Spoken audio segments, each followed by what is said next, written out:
namshukuru Mungu sana sana kwa ajili yake. Nakushukuru wewe unayeniombea.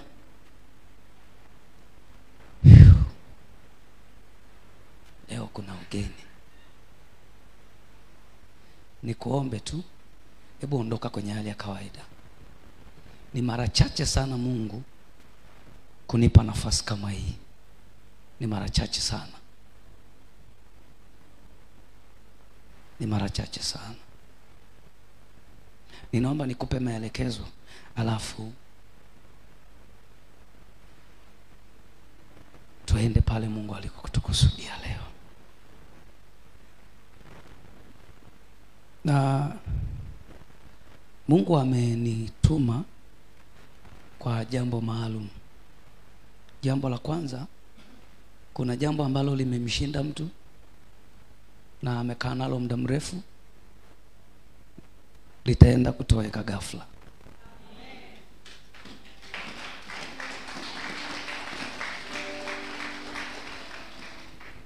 Jambo lingine, kuna watu Mungu anaenda kuwavika neema. Yaani kuna kitu kinaenda kufunguliwa kwao ambacho hata hawakuomba, si chaguo, ila tu kwa sababu wamepata kibali mbele za Bwana. Anaenda kuwapa. Amen. Hallelujah. Amina. Wengine utayasikia Bwana akiyazungumza.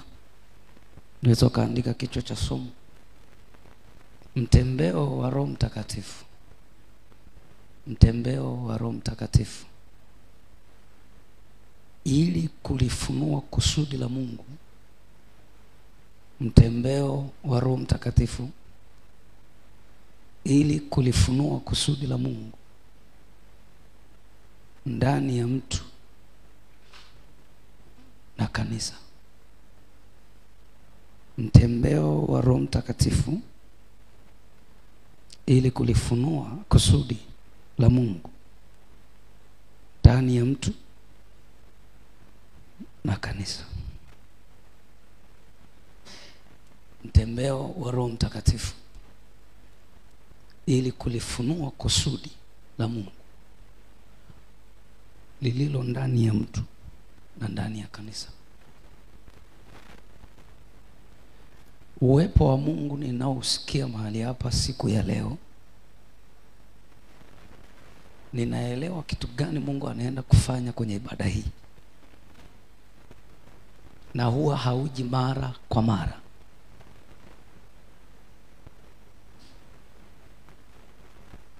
Na kuna vitu vya ajabu Mungu atavifanya leo. Unisikilize kwa makini ili uelewe, hata kama ni kwa sehemu. Bwana Yesu asifiwe. Mtembeo manake ni nguvu ya Mungu ambayo haisimami. Ipo kwa ajili ya kupeleka jambo mahali. Inapokuja hiyo nguvu ya Roho Mtakatifu,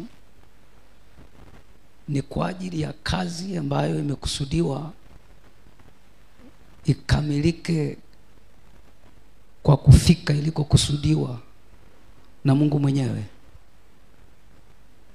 Mtembeo wa Roho Mtakatifu manake ni nguvu ambayo inakuwa ndani ya mtu kwa ajili ya kazi. Na ile kazi haiwezi kuzuiliwa, kwa sababu nyuma ya ile kazi kuna nguvu inayoisukuma ile kazi iende. Inaweza ikawa ni biashara, inaweza ikawa ni utumishi, inaweza ikawa ni ndoa, ni chochote. Ewe inua mkono wako juu, sema Roho Mtakatifu, ninaomba unijalie neema.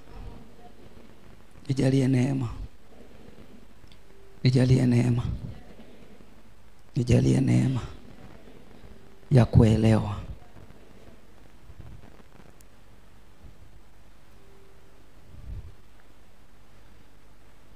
Amen. Roho Mtakatifu yupo na ameshafunuliwa kwa ajili ya kazi katika siku hizi za mwisho. Sasa Kuna mambo kadhaa ambayo yanatakiwa yawepo ndani yako ili kumruhusu apite, ili kuunganishwa kwenye ile cheni. Amen. Haleluya. Bwana Yesu Kristo asifiwe. Yesu asifiwe. Ninayo mambo mengi ya kuzungumza na wewe, lakini kulingana na muda na nafasi ambayo natamani tuipate mbele za Bwana, nitazungumza na wewe jambo moja, alafu nataka tumruhusu Roho Mtakatifu afanye alichokusudia leo. Amen. Bwana Yesu Kristo asifiwe. Haijalishi uko wapi, unafanya nini, Mungu leo ana kitu anataka kufanya na wewe kupitia Roho wake. Bwana Yesu Kristo asifiwe sana. Haleluya. Ili kuruhusu huu mtembeo upite ndani yako, kuna jambo la kwanza. Jambo la kwanza. Ni lazima uwe na roho nyingine. Ni lazima uwe na roho nyingine. Andika tu. Ni lazima uwe na roho nyingine. Ninaposema uwe na roho nyingine, tunapokuwa hapa duniani yuko Roho Mtakatifu na iko roho inayosimamia uovu. Na roho inayosimamia uovu inapingana na roho wa Mungu ndani ya mtu. Kwa sababu Roho Mtakatifu alipokuja, amekuja ndani yetu. Amina. Ninachozungumza leo, nazungumzia kwa habari ya ndani ya mtu. Amen. Sasa ni muhimu uwe na roho nyingine ndani. Ukishakuwa na roho nyingine ndani, ni kama sumaku na chuma. Kunakuwa na hali ya muunganiko kati yako wewe na Roho Mtakatifu. Siongelei Roho Mtakatifu kubatizwa kwako kunena kwa lugha. Naongelea Roho Mtakatifu kwa habari ya kazi iliyokufanya ukuwepo duniani. Kwa hiyo nitaongea kwa lugha ya kinabii kulingana na Roho Bwana amenijalia leo. Ninaweza nisiwe kwenye mtiririko wa ualimu, lakini nikawa kwenye kile kilichoko ndani yako ambacho Mungu ameweka kwa ajili ya kusudi lake hapa duniani. Kwa hiyo ili kuwe na uhusiano kati ya roho anapotaka kutembea, lazima ndani yako kuwe na roho nyingine. Amina. Bwana Yesu Kristo asifiwe sana. Yesu asifiwe. Unajua, sijajua ni kwa nini Mungu ana kitu amewekeza katikati ya watu baadhi, na katika hao kuna namna ambavyo mbingu zitakuja, itasababisha wakati wanatembelewa hao, kuna na wengine wanapata favor. Ila ni ukweli tu kwamba nimetumwa kwa ajili ya aina ya watu. Sasa mimi sijui ni wewe ama ni jirani yako, sijui.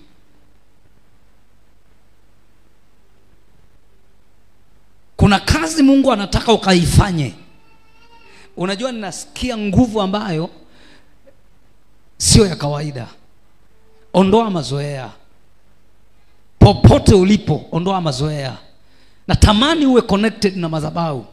So Mungu anaongea na wewe. Kuna kitu unacho ndani. Haijalishi wewe ni nani, unafanya nini, katika hicho unachofanya kuna kitu Mungu anataka kufanya kwako. Speed unayoenda nayo ni ndogo. Kwa nini roho nyingine? Roho nyingine inapokuja ndani yako ama inapokuwa ndani yako, kuna kitu itakusaidia. Kwa hiyo tusome hapa. Hesabu. Kitabu cha Hesabu.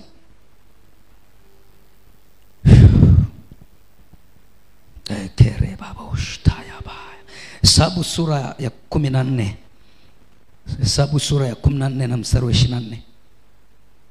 Tuangalie mfano hapa.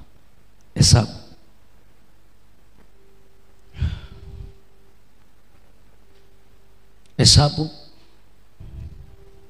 14 na mstari wa 24. Biblia inasema, lakini mtumishi wangu Kalebu, kwa kuwa alikuwa na roho nyingine ndani yake, naye ameniandama kwa moyo wake wote, kwa moyo wote, nitamleta yeye mpaka nchi hiyo aliyoingia, na uzao wake wataimiliki.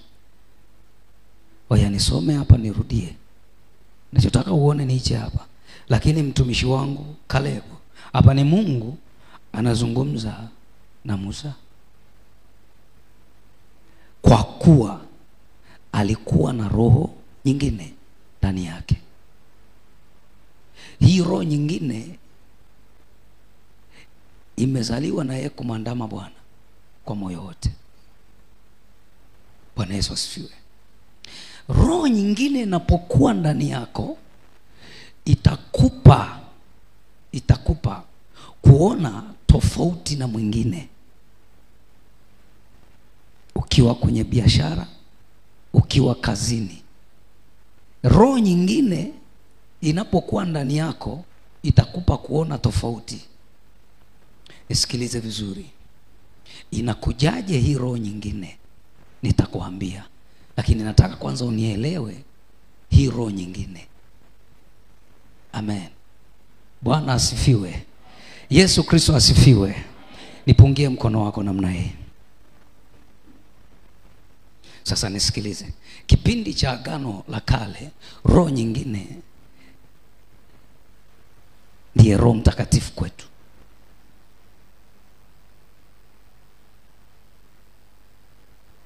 Sasa Roho Mtakatifu ndiye anaweza kukusaidia wewe usifanye dhambi. Kanisa, mnanisikia? Sasa nisikie. Kuna kitu nataka nizungumze hapa. Roho nyingine inapoingia ndani yako inaletwa na wewe kukataa uovu. Unapoishi maisha matakatifu, ile sio elimu ya kibinadamu, sio elimu ya dunia hii. Ile ni nguvu maalum inaingia ndani ya mtu, inamuonyesha hii ni dhambi, pale usiende, hapa ni hivi. Bwana Yesu asifiwe. Yesu Kristo asifiwe. Ndio maana nikasema hivi, roho nyingine ikishaingia ndani yako, hii roho itakupa kuona tofauti na watu wengine. Kuna mtu ataona dhambi ni nzuri, lakini wewe utaona kwenye dhambi kuna mauti.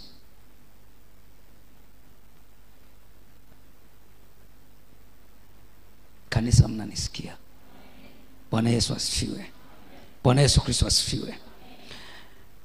Hii roho itakupa kusikia tofauti na mtu mwingine. Itakupa kuongea tofauti na mtu mwingine. Itakupa kutenda tofauti na mtu mwingine.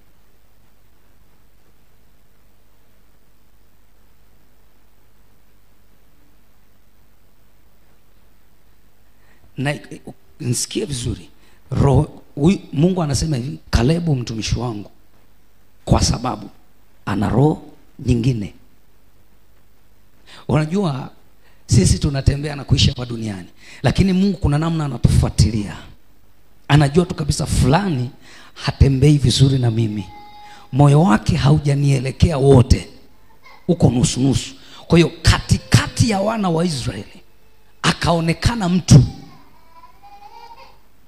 ambaye haoni kama wengine.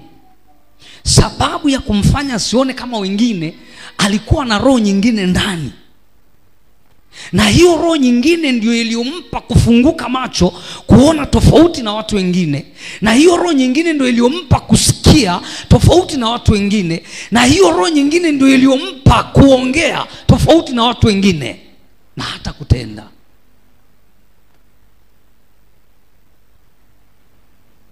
Bwana Yesu asifiwe. Yesu Kristo asifiwe. Unajua, nisikilize. roho nyingine ikishakuwa ndani yako, hautafanya kwa ajili yako, utafanya kwa ajili ya yule aliyeiweka hiyo roho nyingine ndani yako.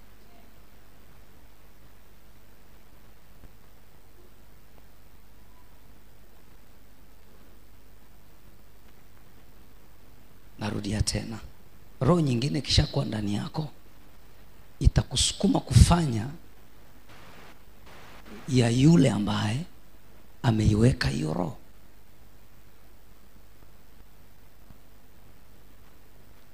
Nimekuambia roho nyingine ni Roho Mtakatifu. Bwana Yesu Kristo asifiwe. Kanisa Bwana asifiwe. Kanisa Bwana Yesu asifiwe. Huyu mtu aliipataje hii roho nyingine? Alipataje hii roho nyingine?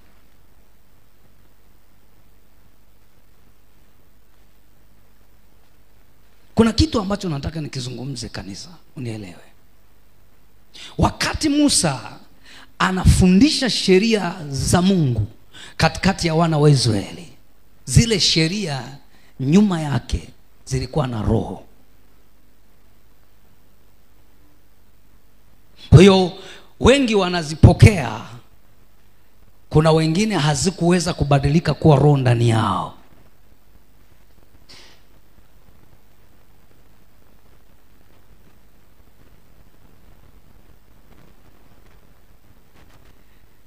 Kadiri unavyozidi kusikia neno la Mungu, kuna roho ya Mungu inaingia ndani yako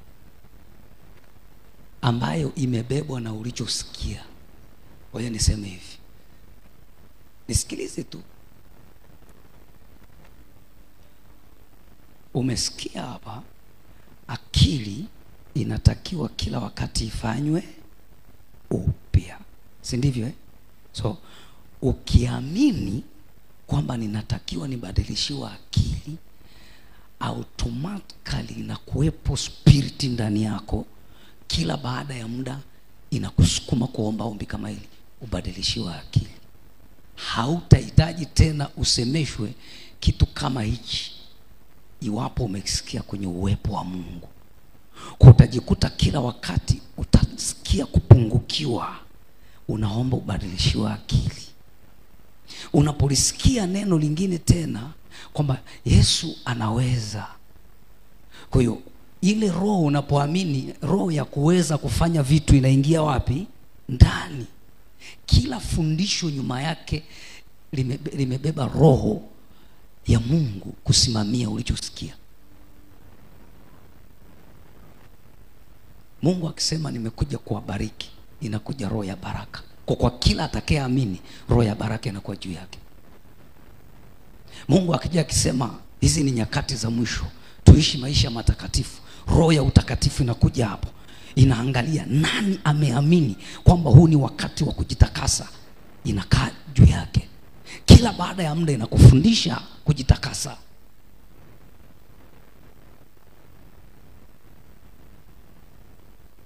Kanisa Bwana Yesu asifiwe. Yesu Kristo asifiwe. Kwa nini roho nyingine?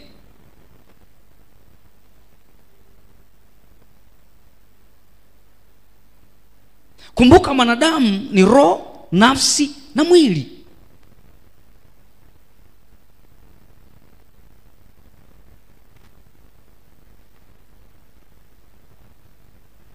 Halo. Bwana Yesu Kristo asifiwe.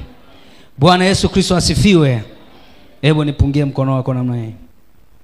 Muulize jirani, uko tayari kilicho ndani yako kifunikwe na nguvu? Muulize, una roho nyingine ndani? Okay. Hebu tuweke kipimo. Tuko pamoja? Tuweke kipimo. Mwambie mwenzako tuweke kipimo. Kama ndani yako kuna roho nyingine. Haya, kipimo cha kwanza. Kipimo cha kwanza. Nataka tujikague, alafu tuende kwenye uwepo. Amina. Kipimo cha kwanza. Je, umeamua kwa dhati toka moyoni kumwandama Mungu?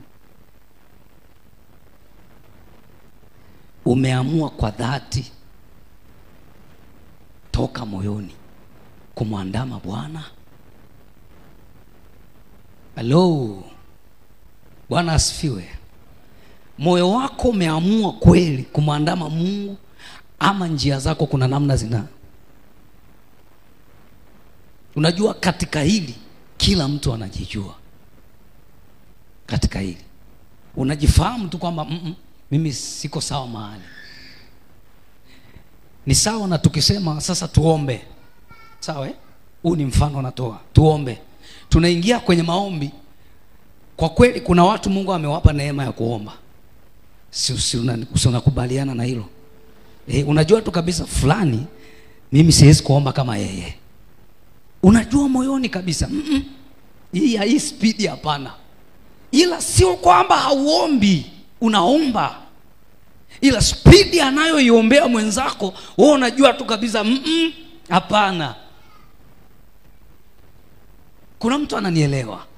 Hebu jikague moyoni mwako. Ni kweli umeamua kwa dhati kumwandama Mungu ama uko nusu nusu? Nisaidie kumwangalia jirani usoni. Mwambie hivi, umeamua kweli kumwandama Mungu ama kuna namna, kuna mahali panapelea? Si unajua sisi ni wachungaji hatuwezi kuwafuatilia lakini Mungu anakufuatilia. Kama alivyokuwa anafuatilia hapa. Kuna mtu mwingine hapa tutamuona anaitwa Joshua. Hawa ni watu wawili ambao waliamua kutoka moyoni kumwandama Mungu. Bwana asifiwe. Je, parapanda ikilia sasa hivi hapa, muulize jirani tutaenda? Hebu jipime, unaenda? Napozungumza habari ya mtu kuwa na roho nyingine, ili uwe na roho nyingine ndani yako, ama ujipime kama hiyo roho nyingine ipo ndani. Je, Yesu akija sasa hivi hapa tunaenda? Mwangalie jirani, mwambie utaenda. Unajua tukiongea hivi ni rahisi, si ndio Pakibadilika tu hapa hivi ukashangaa tu jirani umuone amekuachia nguo hapa.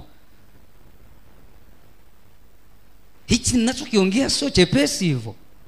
Nataka ujiulize moyoni, umeamua kweli kumwandama Yesu kuwa Bwana na Mwokozi wa maisha yako? Unajua Biblia inaposema kwamba alikuwa na roho nyingine, mtu huyu hakuwa na maamuzi yake tena, ila ile roho iliyo ndani yake ilikuwepo pale kwa ajili ya kumtawala, ilikuwepo pale kwa ajili ya kumsimamia. Sababu ya ile roho kuvutwa kwenda kwa Kalebu, alikuwa na moyo wa kumwandama Bwana.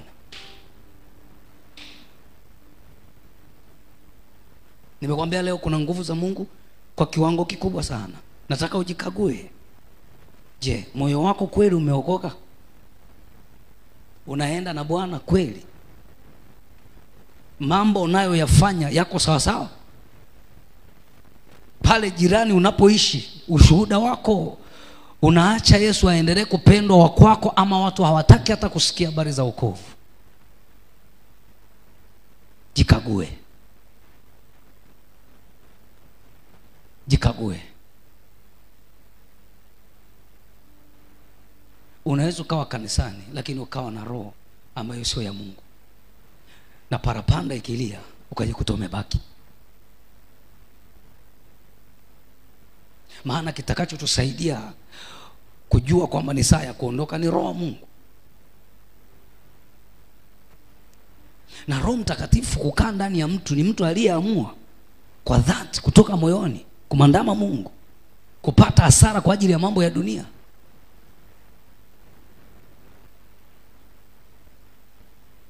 Nisaidie kumwangalia tena usoni jirani. Mwambie jirani, Yesu akirudi hapa tunaenda.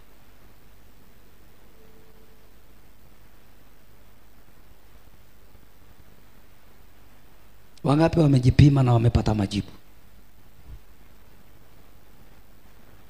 Wengine hawajapata majibu kabisa. Ndio maana tuko kanisani, si ndio? Kwa hiyo nikwambie hivi, ukiona umelala alafu kaamka, umepewa nafasi nyingine ya kutubu. Kuna watu hawajanielewa, ngoja niongelee huko. Ukiona umelala alafu kaamka, umejiona umeamka, umepewa nafasi nyingine ya kutengeneza na kujipima.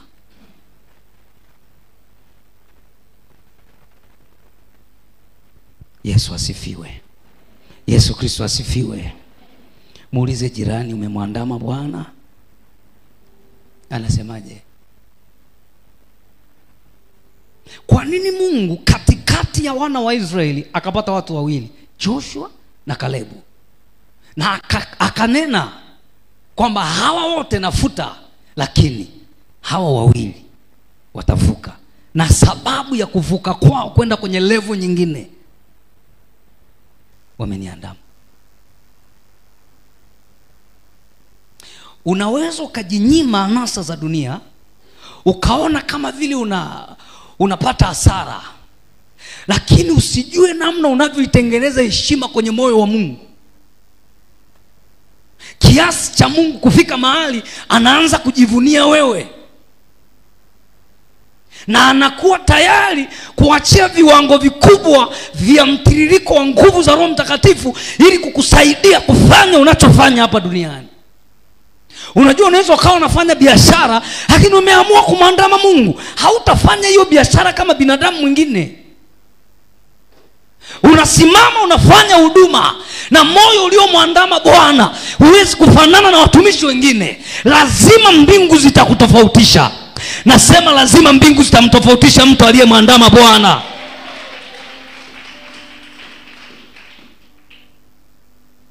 Nimekwambia ukishakuwa na roho nyingine, maana yake ongea yako haitafanana na hao.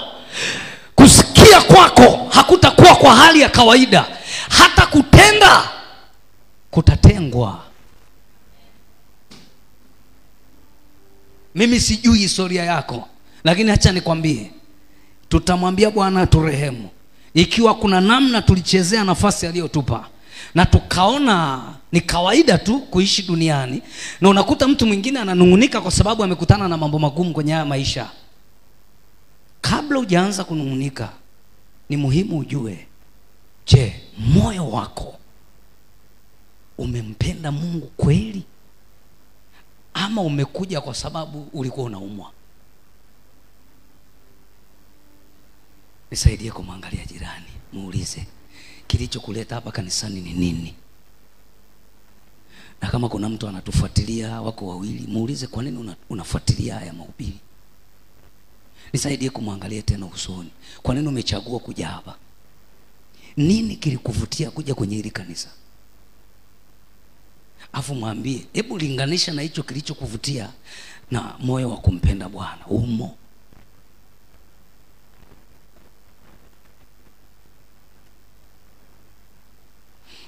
Tusipoangalia hichi kitu kwa umakini, tutakuwa na maisha yaliyo chini ya kiwango. Si kweli kwamba Mungu ametuleta duniani tuishi maisha ya kawaida. Hapana. Hivi unafikiri wana wa Israeli walikuwa wasikii wakati Mungu anaongea kwa habari ya tofauti kati ya hawa watu wawili, Kalebu na Joshua? Namna alivyokuwa anawasifia, hawakuwa na masikio?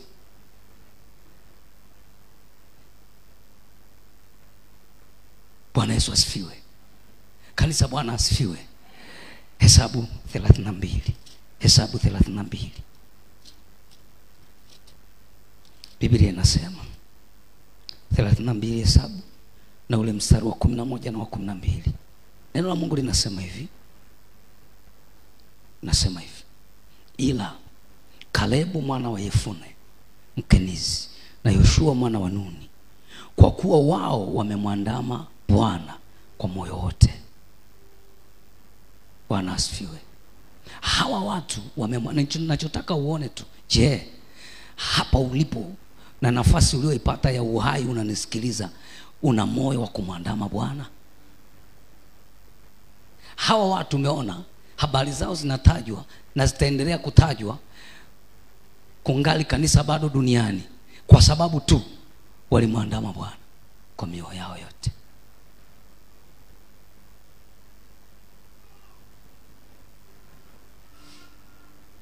Bwana Yesu asifiwe.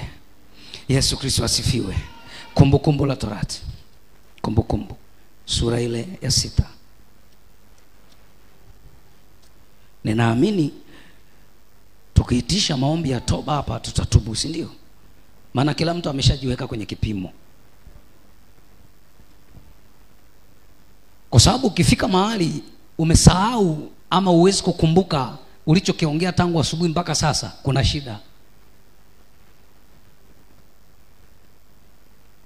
Muulize jirani, ulipoamka asubuhi unakumbuka umeongea nini?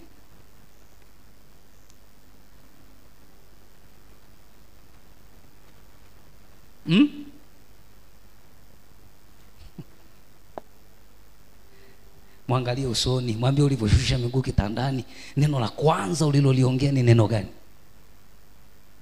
Na ulipotoa mguu wako nje umeongea nini? Hivi una habari kwamba tunafuatiliwa na hakuna muda tunakuwa wenyewe?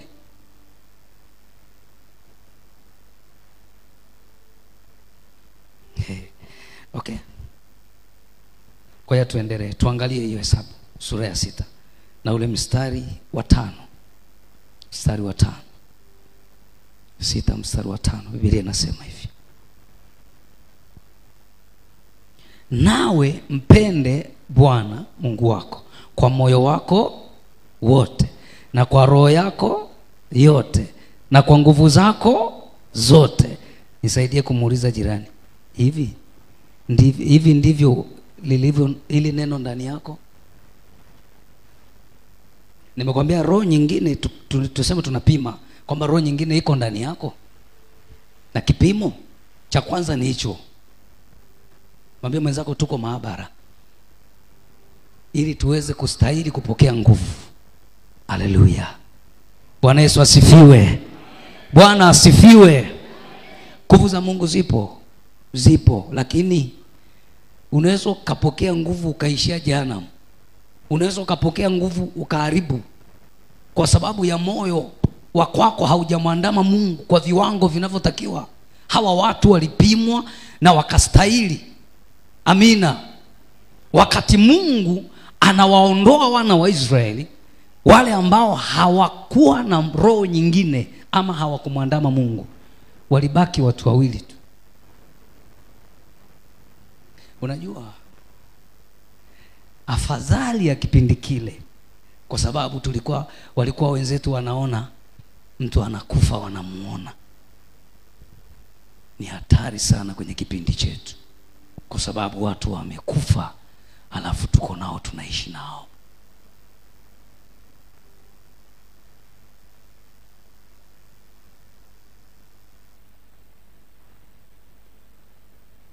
Saidie kumuuliza jirani, umempenda Mungu kwa moyo wote ama umegawa moyo mwingine, umeenda kwa mume, kwa mke, kwenye biashara, kwa watoto,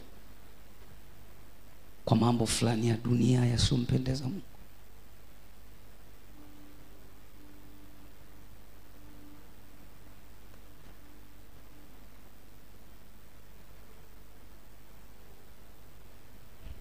Kuna watu wanaweza wakawa wanachezea neema, wasijue wanaichezea. Ni sawa na watumishi wa Mungu wanakuambia simama tumshukuru Mungu, alafu unashukuru kawaida, hujawahi kubanwa wewe, alafu katoka kwenye kibano ukaambiwa mshukuru Mungu. Hujawahi kubanwa. Kuna mtu anasema baba ninakushukuru, asante, anapiga na miayo. Ukipitishwa kwenye kamoto kidogo tu, alafu ukisikia mtumishi wa Mungu ama yoyote tu anasema tukamshukuru Mungu, unakumbuka. Kwa sababu unajua sio nguvu zako zilikutoa pale. Kwa hiyo utajikuta unashukuru Mungu kwa machozi, kwa sababu kuna mahali Mungu alifanya jambo. Ila kuna mtu anaweza akachukulia kawaida tu. Kwa nini? Kwa sababu moyo ulio ndani yake haujampenda Mungu. Nisaidie kumwangalia jirani.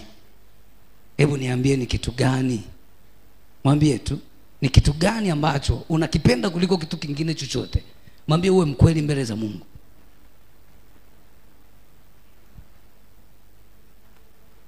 Ni nini?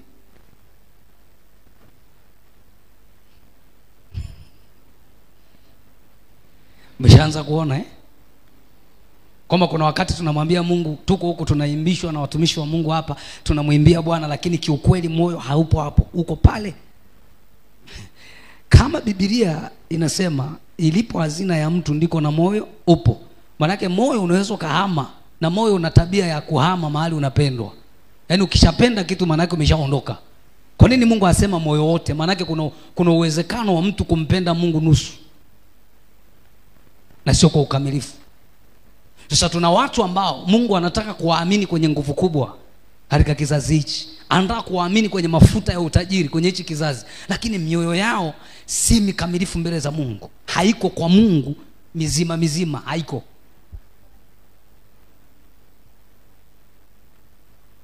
Na Mungu ni Mungu mwenye wivu. Mungu ukishaenda kwake utakiwa kwenda nusu. Ukishaamua, ndio maana Mungu hataki kukulazimisha kwenda kwake. Mungu atakusemesha uamue mwenyewe, na ukishaamua acha unafiki. Nenda mzima. Kuna mtu Mungu anazungumza naye humu ndani. Nasema ukishaamua kumuelekea Mungu, ukishaamua kuokoka, nitumie hiyo lugha, usiende nusu, nenda jumla.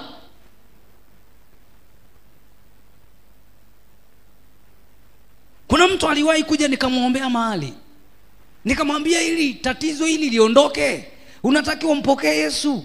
Akasema, pasta, nyumba niliyopangishwa nimepangishiwa na mume wa mtu, nani atanilipia? Mtaji yeye ndo ananipa, matumizi ananipa yeye, pasta nisamee. Hivyo unajua pasta aliondoka mpaka leo. Unajua naweza kuwa unasikia ujumbe unachukulia kawaida. We pima moyo wako umeuweka wapi? Nimekwambia parapara nikilia sasa hivi hapa, kuna watu watabaki, lakini ndio hao wanakuangalia kama vile wanakuelewa, lakini mioyo yao haipo, iko mahali. Mungu hataki ugawe hata kidogo, hataki. Nisaidie kumtikisa jirani, mwambie moyo wako uko hapa wote.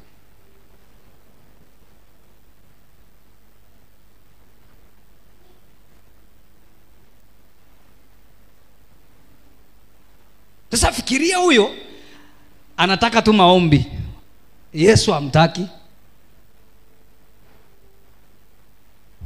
Nimekwambia sio hapa, sawa ni huko. Kuna mtu akiwa ana afya njema, mtume, huwezi kumuona chachi, na akija kanisani hawi serious na ibada. Kwa nini? Kwa sababu shida iliyomleta kanisani ilishatatuliwa. Kwa hiyo amekuja tu kumwabudu Bwana, lakini sio katika moyo wote. Kwa hiyo niongee hivi, kuna mtu, mtume, anakupenda sio kwa sababu wewe ni mzuri, ni kwa sababu ulimsaidia siku moja. Sasa kuna watu wanampenda Mungu sio kwa sababu ni Mungu wao, ni kwa sababu aliwatatulia shida. Kwa hiyo wamebaki hapo. Ndio maana nikakuuliza, kilichokuleta kanisani hapa ni nini? Hama hapo basi, nenda kwa Yesu. Kwa sababu siku utampigia baba yako wa kiroho simu alafu asipokee, ndio siku unaweza kaachana na wokovu. Kwa sababu kilichokuleta kanisani sio Yesu.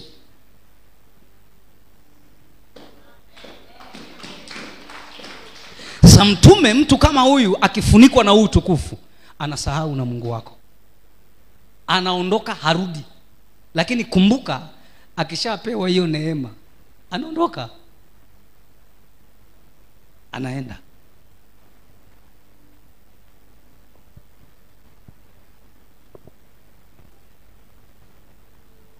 Mungu anaweza akafanya miujiza kupita kawaida, lakini moyo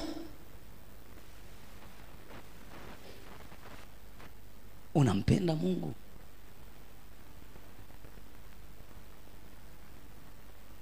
Waya niongee hivi, usishangae kuona kuna mtumishi mahali fulani akikwambia leta 500,000 ama laki tu afu nikuombeni kutatulie shida yako.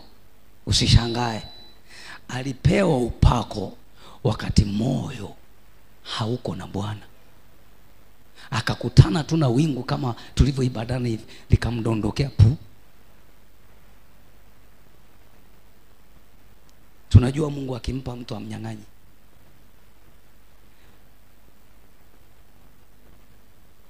Sarakasi unazoziona kule, sababu ni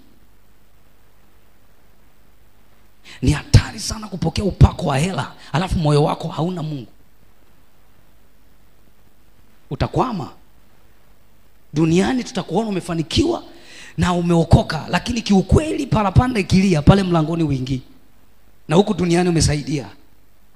Kila mtu anajua huyu kwa kweli ni mtu aliyeokoka, ni mtu mwema. Na si hatutasita kusema mwema, kwa sababu swala la moyo ni la kwako na Mungu, sio la kwako na mimi. Na sisi hatutaacha kusema ulikuja kwa udongo, unarudi kwa nini? Lakini kitu ambacho siwezi kuongea mimi, siwezi kusema ulale mahali pema. Sisemi. Mungu nasema hivi, Mungu akuweke mahali unastahili.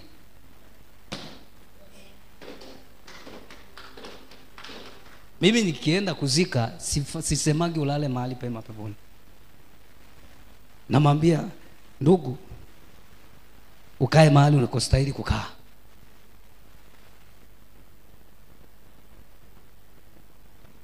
Ya, nashukuru maana kuna watu wamenielewa.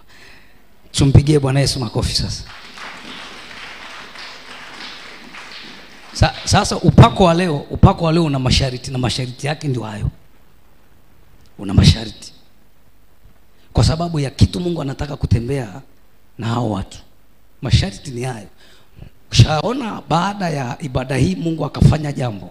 Kuwa makini na mahusiano yako na Mungu. Kuwa makini. Sijaja hapa kukuhukumu, nimekuja kukupa angalizo. Kuna uwepo wa Mungu mkubwa sana hapa, lakini Mungu anatafuta moyo mkamilifu. Anamtafuta yule mtu ambaye ameamua kumwandama Mungu kwa moyo wake wote, bila kujali matukano na dhihaka za hii dunia. Katika maumivu na mapito bado amebaki na Mungu. Kuna mtu hata kama ukimjazia utajiri wa kila namna, lakini moyo wake bado uko na Mungu. Bwana Yesu asifiwe. Yesu Kristo asifiwe. Kwa nini Mungu alimimina mafuta maalum kwa Joshua na Kalebu ya roho nyingine? Kwa sababu hawa watu waliamua kuthamini kile wengine wamekidharau. Ndio maana sio kila unayemuona amekaa ibadani anathamini kama wewe unavyothamini. Ni vizuri ukaamua mwenyewe kutoka moyoni kumpenda Mungu, sio kwa sababu alikuponya. Kumpenda Mungu sio kwa sababu alikufungua. Unampenda kwa sababu alikuruhusu ukaja duniani na bado akakuokoa. Kwani ni wangapi wamekufa na hawajaokoka na wako jana? Sisi ni nini tumefanya mpaka sasa tunaweza kusikia tunayosikia?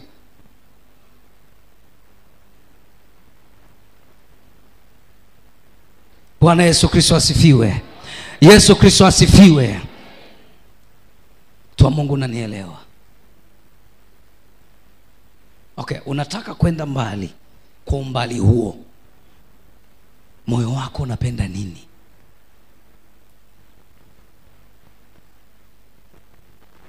Ni kweli unampenda Mungu? Okay, mwambie mwenzako tuhame kwenye hiyo maabara, tuende kwenye maabara nyingine. Tuende kwenye maabara nyingine. Nipungie mkono kama daktari amechukua damu yako. Si unipungie tena. Nipungie, muulize jirani, damu imeshaenda kule kwenye kipimo? Haleluya. Haya, twende kwenye kipimo kingine. Moyoni mwako hauna ubinafsi? Moyoni mwako hauna ubinafsi?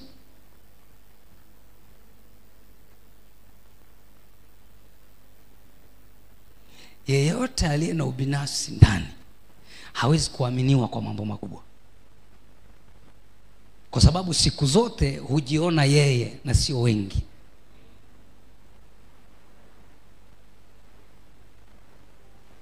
Naongelea mtembeo wa Roho Mtakatifu kwa ajili ya kulifunua lile kusudi hilo ndani ya mtu na ndani ya kanisa.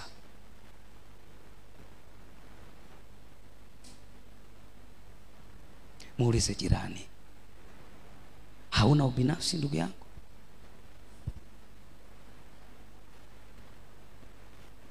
Hivi unajua kwa nini wale wapelelezi 10 walikufa?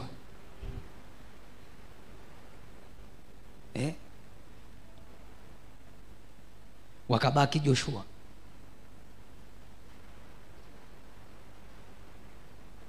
Ngoja niongee hichi kitu kitakusaidia. Mungu huwa hashuki kwa mtu mmoja. Utanielewa tu. Ngoja niongee lugha hii. Mungu huwa hashuki kwenye akili ya mtu anayejiona peke yake. Hashuki hapo. Kwa sababu Mungu sio Mungu wa hasara. Mungu ni Mungu wa faida. Kalebu pamoja na kwamba alikuwa anampenda Mungu, lakini Kalebu alikuwa anaongelea yeye binafsi. Kwa hiyo tusome hii mistari afu utaelewa. Turudi kwenye kitabu cha Hesabu 13:27. 13:30. Hesabu 13:30. Kuna kitu tuone hapo ili tujipime, alafu tuende mbele za Bwana. Bwana Yesu Kristo asifiwe. Umeshafika? Hesabu sura ya 13 na mstari wa 30. Kalebu akawatuliza watu mbele ya Musa. Angalia hicho kipengele hapo. Akasema, na tupande Mara, tutatamalaki, maana twaweza kushinda bila shaka. Nachotaka uone hapa, akasema. Okay, tuende kwenye mstari mwingine.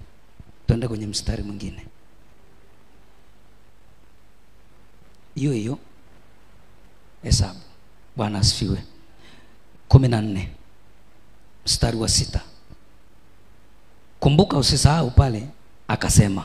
Sawa 14 anasema hivi, na Yoshua mwana wa Nuni na Kalebu mwana wa Yefune waliokuwa miongoni mwao walioipeleleza nchi, wakararua nguo zao. Angalia sana huo mstari wa 7. Wakanena. Kunena maana yake ni sawa na kusema. Bwana asifiwe. Wakanena na mkutano wote wa wana wa Israeli wakasema.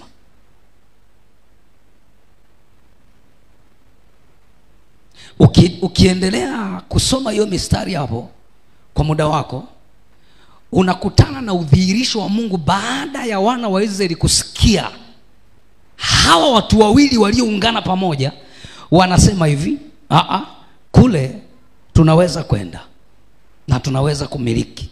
Na Yoshua akaongea kitu cha muhimu sana. Anasema kwa sababu Mungu amewaondolea watu hawa uvuli. Ni kweli wana sifa hizo, ni kweli wana nguvu, lakini kinachowafanya walete matokeo hakiko juu yao tena, kwa sababu Mungu wetu atawatia mikononi mwetu. Tutawashinda hawa ni chakula. Hakuwa anaongea peke yake, alikuwa anaongea wakiwa watu wawili. Bwana Yesu asifiwe. Na wana wa Israeli waliposikia haya maneno wakataka kuwapiga hao ndugu wawili. Unajua utukufu wa Mungu ulishuka ukawafunika, hawakufa. Alafu baadaye Mungu akaanza kuongea na Musa, akazungumza naye, akamwambia watu hawa wameshindwa kuniamini. Mwishoni kabisa Mungu akawanyamazisha tu wale wote 10, wakafa kwa tauni. Nachotaka uone ni nini?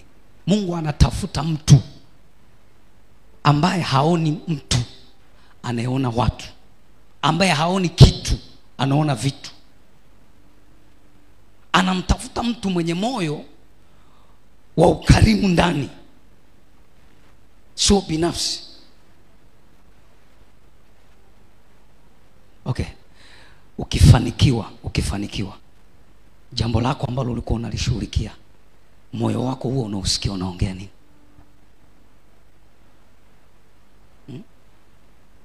Okay. Pesa zimekuja, ulikuwa unaomba, imekuja pastor amekupiga upako, hela zikaja. Zikija wakati umezishika, moyo huo unakumbuka kumsaidia mtu mwingine. Huo unakumbuka kwamba kuna mtu mwingine naye pia ana shida kama wewe ulivyokuwa na shida. Wewe ukiponywa, umewahi kukumbuka kwamba kuna mtu anaumwa shida kama ya kwako?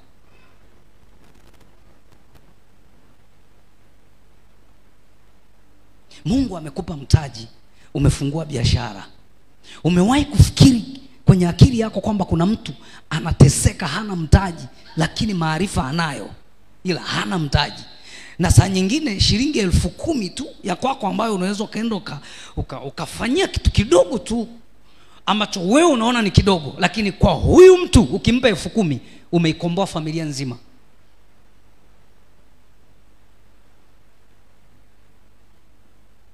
Muulize jirani, hivi unakumbuka kwamba kuna watu wana shida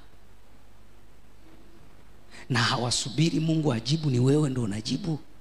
Wajua Mungu akimfanikisha mtu hapa duniani anakuwa mkono wa Mungu kwa watu wengine. Sawa, tunakufunika na upako, maana upako upo. Okay, utakapofanikiwa utashika mikono wengine. Tukikuombea ukipata kazi mahali, utazipokea simu za wanaotafuta kazi ambao Mungu kwa ajili yako wewe kukuinua amekuweka hapo ili uwe msaada kwa wengine. Okay, unafanya unachofanya, alafu kuna mtu anatamani umpe maarifa tu ya hicho unachokijua, alafu moyo wako unakataa. Chochote Mungu anachokupa si kwa ajili yako. Chochote. Kwa nini? Kwa sababu Mungu akitoa kitu kimoja ametoa vingi. Akikupa kuku mmoja, maana yake amekupa uzao, na katika ule uzao atakusa mioyo ya wengi wanaolia. Anapokupa biashara fulani, hajakupa biashara kama unayoiona. Amekupa kitu ambacho yeyote atakayeingia kwenye frame yako ukiwa na upako wa ukarimu anaondoka kwenye hali ya mateso. Kuna watu wengine wanaweza wakawa wanafikiri ni kugawa pesa. Nisikilize, huu ni upako na ni neema. Inapokufunika, kuna namna ambavyo moyo wako ukiwa hauna ubinafsi, Mungu anakupata, anaanza kuwagawia na wengine pale pale. Sasa kuna watu wamefunikwa na mafuta ambayo sio kwa ajili yao, na yale mafuta yanamiminika yakitafuta watu wengine. Unajua dalili kwamba Mungu amekuvika moyo wa ukarimu? Cheki aina ya watu wanaokuja karibu na wewe. Kuna watu wanakuja wahitaji hela. Kuna watu wanakuja kwako wanataka tabasamu lako. Kumbe mioyo yao ilikuwa imeshachoka, hawaoni njia tena. Lakini wanapokutana na mtu ambaye amefunikwa na upako wa ukarimu, wanainuka tena. Wewe hujui Mungu anajisifiaje kwa ajili yako hapa duniani.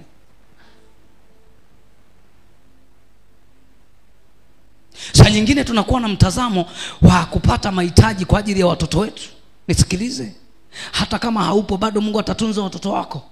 Haupo kwa ajili ya watoto, haupo kwa ajili ya ndugu zako peke yake. Hapana, upo kwa ajili ya ufalme, upo kwa ajili ya kusudi. Una mission Mungu ameweka ndani yako. Kila mwenye mission hawi na moyo wa ubinafsi. Nisikilize vizuri. Tunamtuma mtu hapa anaenda Mbeya. Unajua kuzimu haioni mtu. Kuzimu inaona kanisa.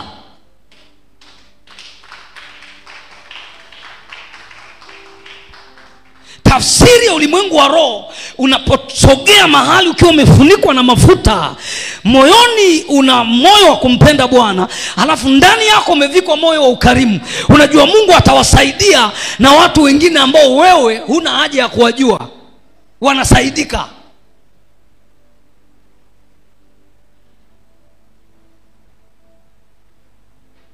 Nataka ufunguke, ufike mahali uone kwamba okay, kuna mission ninayo. Hata kama sina hela ya kumsaidia huyu mtu, lakini kukutana naye hata baki vile alikuwa. Kwa sababu gani? Unajua nimefungiwa upako. Ule upako ulionipa mimi biashara, ule upako ulionipa kazi, ndio upako uko ndani yangu bado. Kwa hiyo yote atakayehusiana na mimi lazima na yeye abadilike na hicho kilio kikome. Haini kuna watu wakishafunikwa na huo upako hawana tena huo moyo wa ukarimu. Wanahisi kama vile ile nguvu ilikuja tu kwa ajili yao. Mungu hajawahi fanya kitu kama hicho. Hapana. Chochote Mungu anachokupa sio kwa ajili yako. Ingekuwa ni kwa ajili yako, basi kungekuwa na majivuno na kiburi.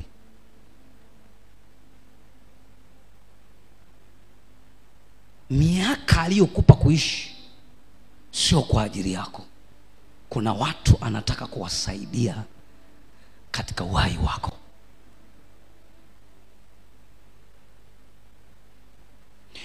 Na nisikilize, kanisa shetani amelitengenezea moyo wa ubinafsi. Hili ni kanisa letu. Mimi ndo nimeonekana leo nimefunikwa na upako.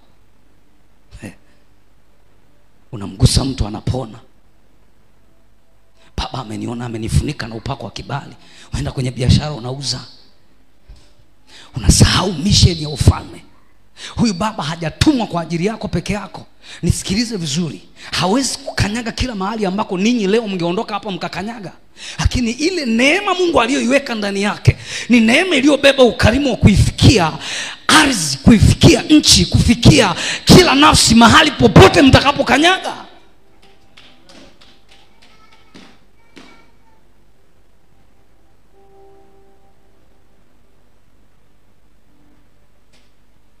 Nataka ufike mahali ujione kwamba wewe ni mtu maalum.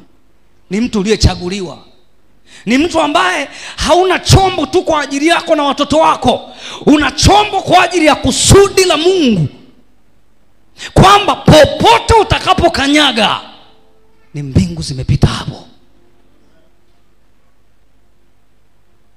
Maumivu na mapito yamewafanya watu wamekuwa na ubinafsi. Mungu akupe moyo wa ukarimu. Akupe moyo wa ukarimu.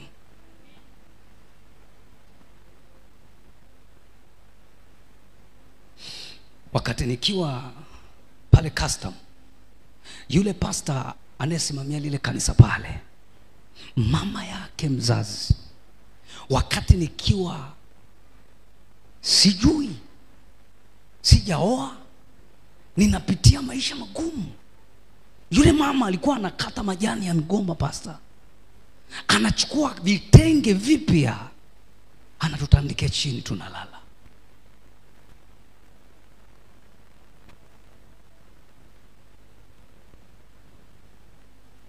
Namwambia Mungu, mbona watumishi wengine na waona wanatumika kirahisi? Why mimi? Kwa nini mimi nakutafuta kiasi hichi alafu uonekani?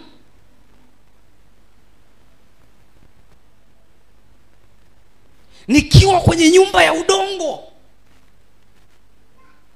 ya ajabu, kwenye kitanda cha majani ya migomba na vitenge vya mwanamke mjane, Mungu akanitokea akaniambia, ni wengi sana wameshindwa kunistai, ila wewe nimekutuma. Akanipa mipaka ya alikonituma. Unajua, niliona mtu ananyang'anywa, nikamwambia, si huyu ndo alitakiwa aende? Mimi sijui hiyo lugha. Akanambia hawezi, alafu amekataa. Wewe ndo utaenda.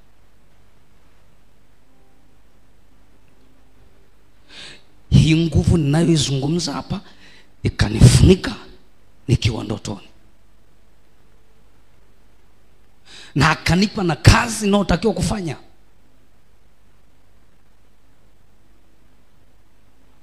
Sasa fikiri, niko kwenye mazingira magumu kama hayo, alafu Mungu ananipa ramani nzima ya huduma. Nilipofika kwenye ile madhabahu, unajua Mungu aliwaponya watu hata hawajaombewa. Lakini mwambia Mungu, kumbuka sadaka ya yule mama, huyu mtoto asilie. Ayo, unaweza kumuona mchungaji asema nataka kuwa kama Pastor Dani. Itakugharimu. Mimi nimekula ugali na mboga za mapapai mabichi nimeshindia papai wiki nzima, sio kwa sababu nimefunga, sina hata 100. Hichi ninachokuambia, ubinafsi umewafanya wengi sana wamestaki. Wanaona wameenda lakini hawajaenda.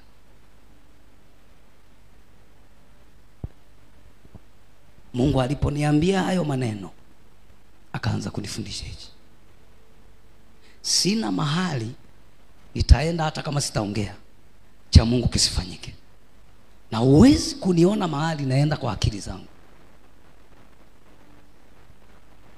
Hata kama ni kwa rafiki yangu ninayempenda, nilimwambia nitakujibu. Nikamwambia Mungu, ninaenda kuongea nini? Akaniletea hii picha.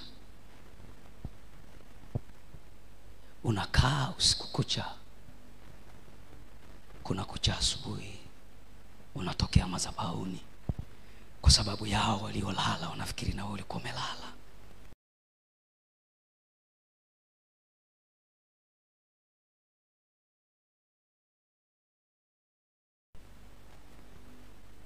Mungu akupe moyo wa kuamini na akupe moyo wa ukarimu.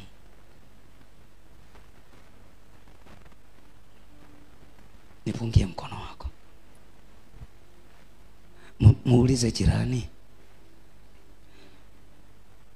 una moyo wa ukarimu wewe?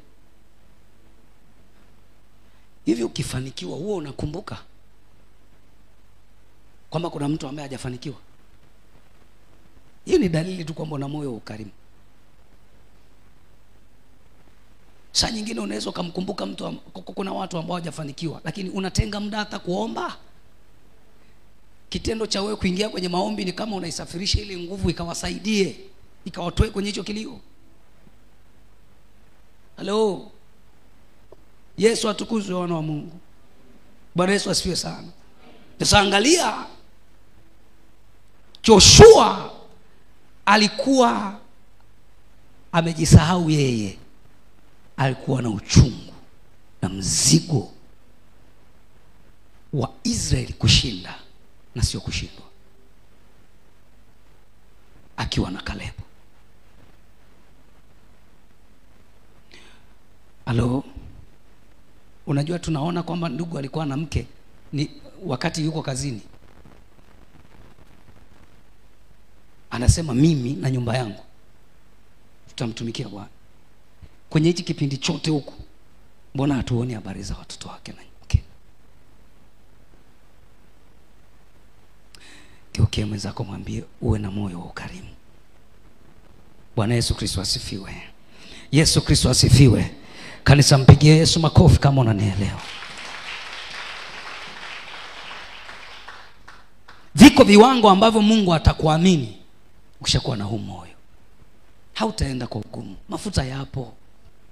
Kwa nini mafuta hayafanyi kazi? Ni kwa sababu kuna wengine wana moyo wa ubinafsi.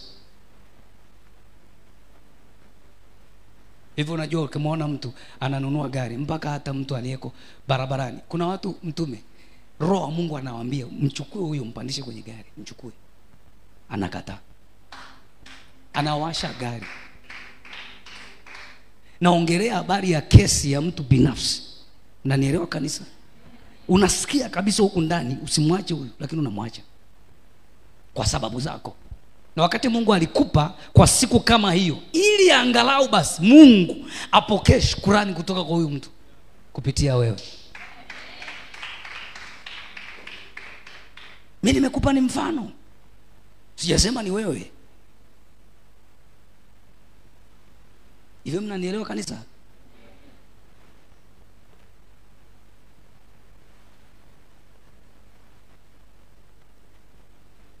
Anakuja mtu kukutembelea, hukumbuki kama anatakiwa kula. Kumbe mtu ajala ana siku 2, ana siku 3. Kula majani ya mapapai. Hebu fikiri mtu kama hiyo sasa. Ndio mimi naongea na wewe hivyo. Sukari hamna, tunachukua chai tunakamulia limao tunakunywa, alafu bado tunaenda tunahubiria washirika wa wachungaji wengine kule sokoni. Hatuna kanisa, hatuna mahali pa kulala.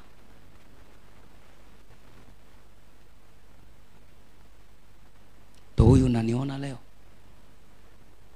Ukiona Mungu amenibariki, acha tu anibariki kwa rehema zake.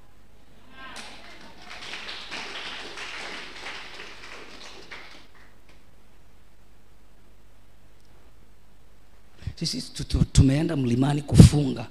Tunafunga siku 5 kavu, siku 7 kavu. Alafu tunaenda kuhubiri sokoni.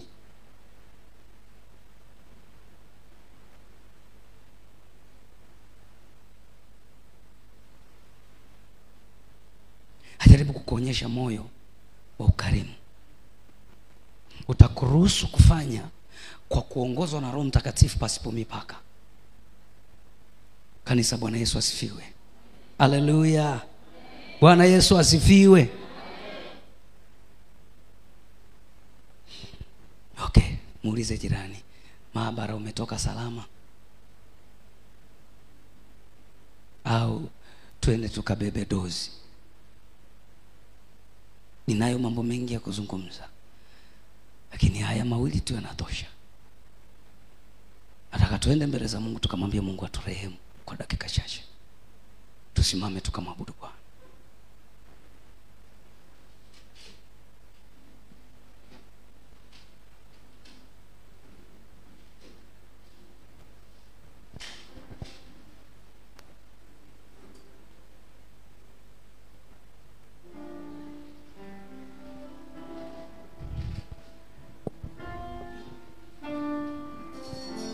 Mala sakatala baba. Hallelujah. Hallelujah. Yes. Hallelujah. Bwana Mungu, nimekuja. Neno watu mikono yako chini. Kwako. Unifanye kama upendavyo. Bwana Mungu, nimekuja kwako. Unifanye kama upendavyo. Hebu maanisha, mwambie Bwana Mungu, Bwana Mungu, nimekuja kwako. Unifanye kama upendavyo. Mwambie tena, Bwana Mungu, Bwana Mungu, nimekuja kwako. Unifanye kama upendavyo. Hallelujah. Maana wewe ni mfinyanzi na mimi ni udongo. Nifinyange kama wewe upendavyo. Maana wewe ni mfinyanzi na mimi ni udongo. Unifanye kama wewe upendavyo. Unifinyange, unifinyange Baba, unifinyange Yesu, unifanye kama upendavyo. Bwana nifinyange, nifinyange, nifinyange, unifanye kama upendavyo. Nauleta moyo wangu ni Bwana moyo wako. Biblia inasema, mwanangu nipe moyo wako na macho yako yapendezwe na njia zangu. Pelekee Bwana moyo. Na mwambie Mungu, huenda nimejidanganya kwamba ninakupenda, lakini kumbe upendo wangu umechukuliwa na vitu vingine vya dunia hii. Mwambie Mungu akukague. Mwambie Mungu akukague, akukague. Mwambie Mungu akukague. Mwambie Mungu akukague. Inaweza ikawa ndicho kitu kimekuchelewesha, kimesababisha Mungu akashindwa kukuamini. Shindwa kukuamini. Nafika mahali Mungu anaona atakupoteza kuliko kukupoteza, anakuacha kwanza ili ufike mahali usikie, ili ugeuke. Ili ugeuke. Kuna watu Mungu amepitisha baraka nyingi kwenye maisha yao, lakini zimebaki kuwa za kwao tu na watoto wao. Hawakumbuki kuna watu wanalia. Hata wangepata hayo makombo wangemshukuru Mungu. Lakini wewe unakula na watoto wako, mnamwaga chalalani. Mankara la basepopo shalimando mipoko shalamanti pikiriaba. Baba, ninaomba toba, nisamee Bwana. Moyo wangu umenidanganya kwamba ninakupenda, maana umesema moyo ni mdanganyifu, una ugonjwa wa kufisha. Wewe Mungu ndio unaweza kuchunguza. Kwa nini Mungu ufike mahali useme moyo, ili ujue mpaka uchunguze kwanza, ukague. Baba, ninauleta kwako, ukague moyo wangu. Ukague Baba moyo wangu, ukague Baba, ukague Baba, naomba ukague moyo wangu. Ukague Baba yangu, ukague moyo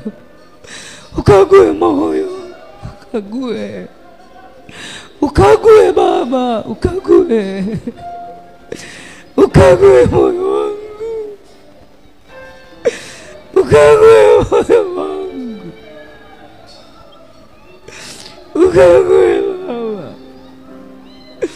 ukague Baba, wanirehemu. Ukague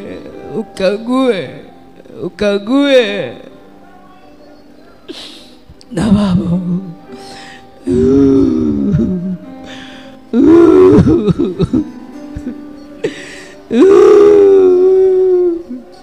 Baba, ninaomba unirehemu. Miaka yote hii wenda Baba nimejidanganya kwamba ninakupenda, lakini Mungu, si kwa moyo wote. Saa nyingine akili yangu inapenda vitu vingine, na wakati huo niko mbele zako. Nisamee Baba, nisamee Baba, nisamee. Nimeuleta moyo wangu kwenye madhabahu yako Baba, nimeuleta moyo wangu kwenye madhabahu yako. Yesu.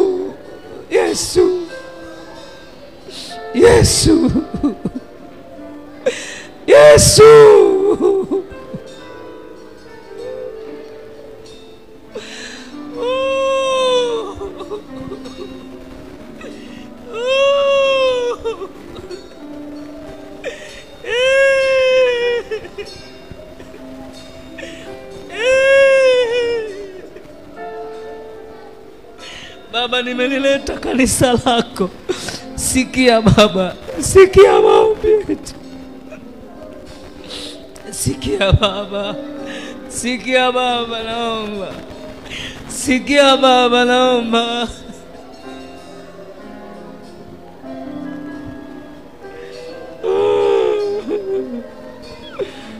Jiachilie mbele za Bwana, mwana wa Mungu. Jiachilie mbele za Bwana. Jiachilie. Mwambie Bwana apite kwenye moyo wako. Apite. Ikiwa Mungu yeye mwenyewe anasema moyo ni mdanganyifu. Moyo unaweza kukudanganya mpaka wewe kwamba uko salama, kwamba unampenda Mungu, lakini anayeweza kujua moyo ni mkweli ama ni mdanganyifu ni Mungu peke yake, na wala sio wanadamu wanavyosema, bali ni Mungu anavyozungumza kupitia neno lake. Mwambie Mungu, nimelisikia neno, umelituma neno ili kuupima moyo wangu kulingana na pale ambako nataka kunipeleka. Mungu, ninaomba kwa damu ya mwanao Yesu Kristo, turehemu Bwana, turehemu Bwana, turehemu watoto wako Yesu, turehemu Baba, ili pale ambako Mungu tumekwama, pale ambako Mungu umeshindwa kutuamini, tukapate neema mbele zako Mungu li hai. Hapo mwambie Bwana akuondolee roho ya ubinafsi ndani yako. Mwambie Bwana, niondolee roho ya ubinafsi, ili unaponibariki nikumbuke kuwabariki na wengine, ili unaponivusha nikumbuke kuomba pia na kuwavusha na wengine, ili Mungu unaponisaidia nikumbuke kuwasaidia na wengine. Mwambie Bwana, niondolee moyo wa ubinafsi. Mwambie Bwana, niondolee moyo wa ubinafsi, nisijiangalie mwenyewe tu. Yesu ulisema tu wapende watu kama tunavyojipenda. Yesu, tusaidie, tusaidie Baba.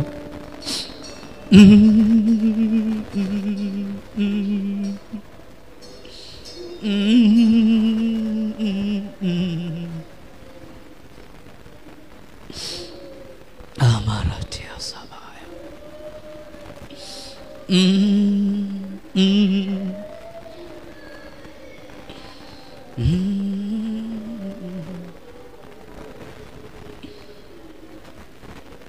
Itie nguvu sasa. Unaweza kusimama mahali uliko. Simama tu kwa miguu yako, inua mikono yako juu, funika macho yako. Nimekwambia kuna mahali Mungu anataka kutupeleka. Inulie Bwana mikono yako, funike macho yako.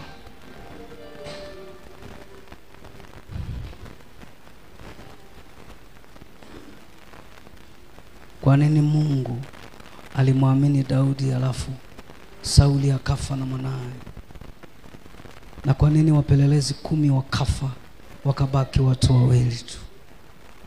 Kuna siri kubwa sana ya kwenda viwango vikubwa na Mungu na kutembea na nguvu kubwa pindi unapokuwa na moyo wa kumpenda Bwana, kwa na moyo wa ukarimu.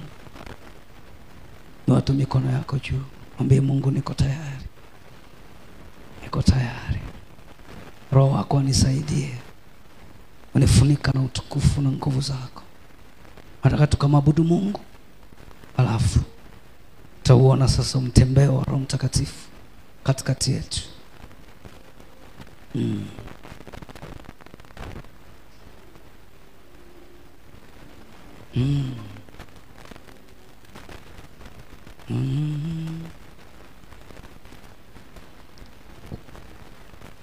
Jina lako lina nguvu Bwana,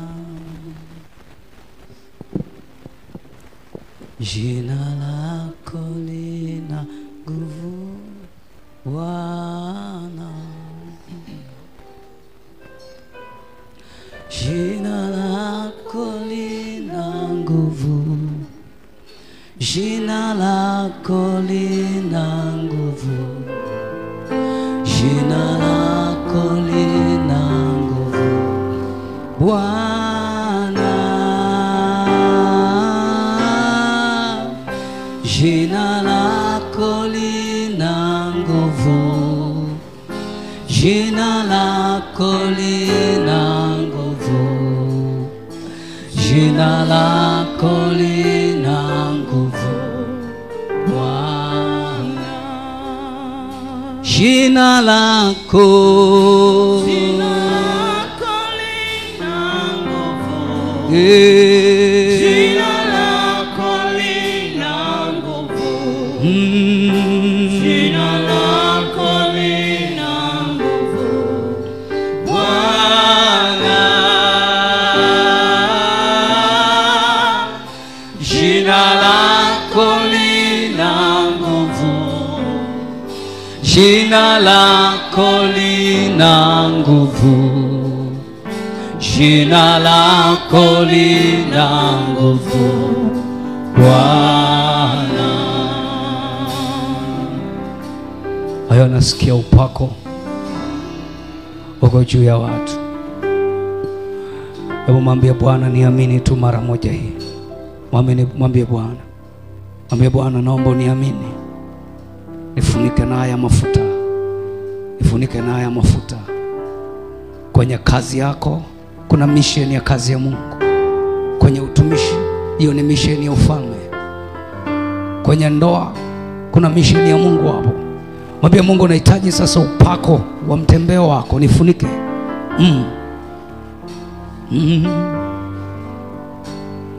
Ndio. Yesu aliwaambia mitume wakakae mahali watulie, wasubiri kuvikwa roho nyingine. Kuvikwa roho nyingine. Na roho inapokuja, inakuja na lugha nyingine. Inakuja na lugha nyingine. Aratapaya susapaya dakayati.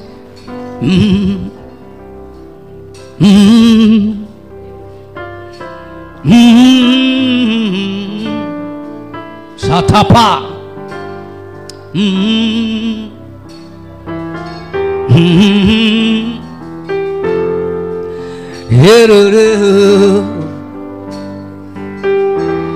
Yes.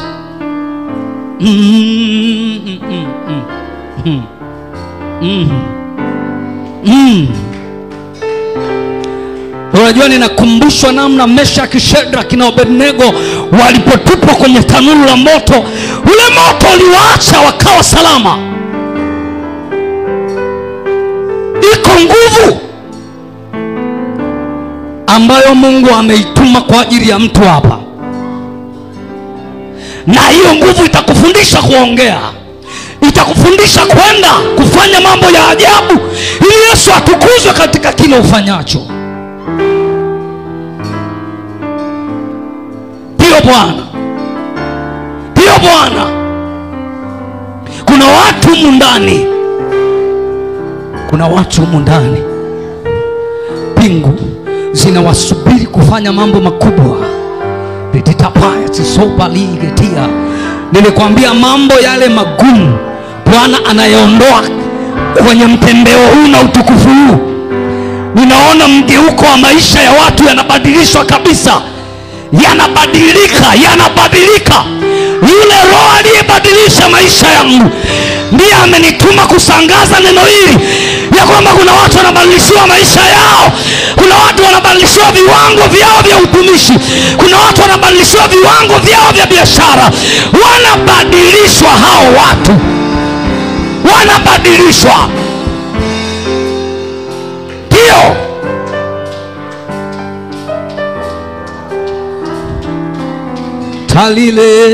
Talile Shandomani sasofa yadie kakabio Rako paso sali ye kaka Entrasto tia pakatayaba Erazo pia katosita tikato Atakapasto tayagapa Heya karatoya shkatea Heya shkatika kunkama tota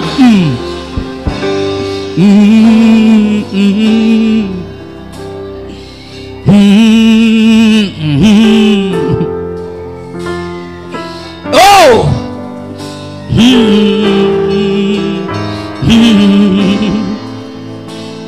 Hey. Yes, Papa.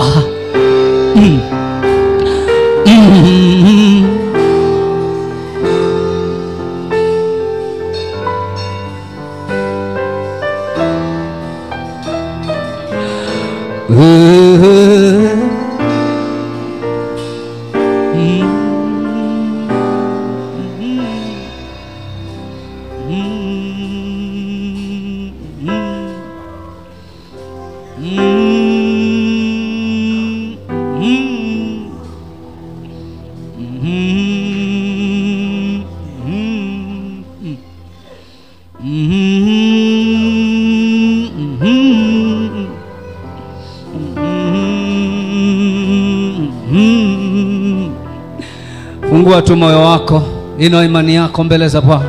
Fungua moyo wako popote ulipo. Fungua moyo wako. Roho wa Mungu yuko hapo. Nguvu za Mungu ziko hapo. Nguvu za Mungu ziko hapo. Naiona nguzo ya moto. Naiona nguzo ya moto.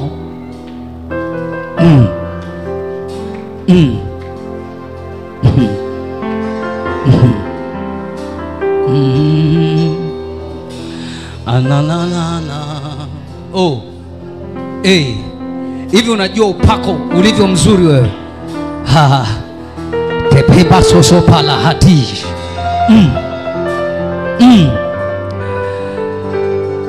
Kuna mambo Mungu anataka tuyafanye yaliyopita akili za kibinadamu. Ambaye Mungu nataka nikafanye vitu ambavyo akili za wanadamu hazitazaa matunda, na utaonekana wewe ndio.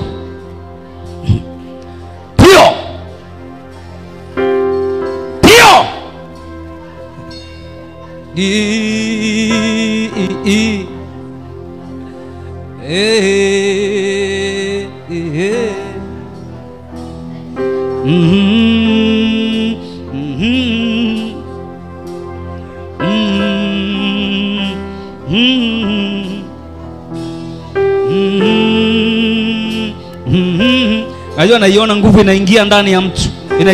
Inaingia. Tio. Touch.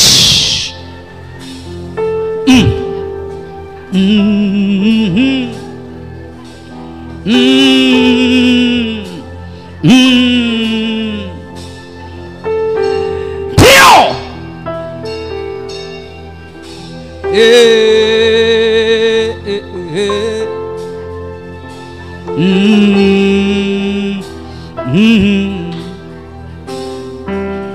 Yes.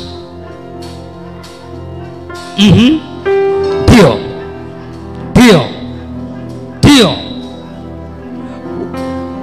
Utukufu wa Bwana ukufunika hapo ulipo. Ndio.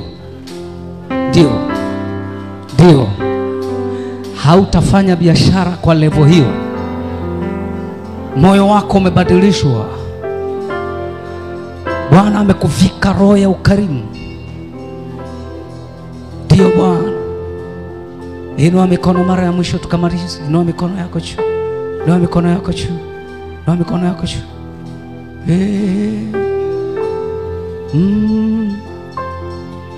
Namuona mtu roho wa Bwana anamrejeshea uwezo wake wa kusikia. Na sikio lake la kulia huwa linawasha. Kuna kitu kinaondolewa kwenye hilo sikio.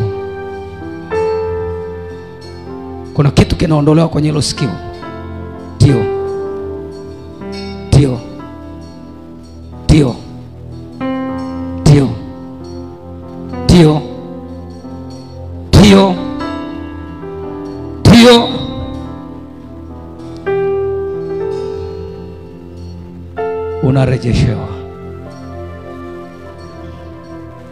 Unarejeshewa.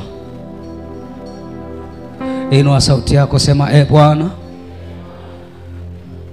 ninakusihi,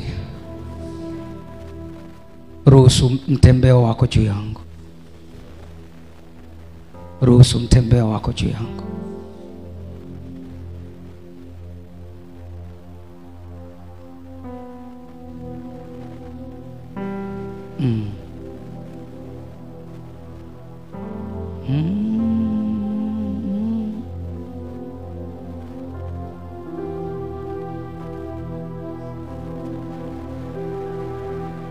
Inaona umtembeo unapita kwenye familia, unakomesha msiba.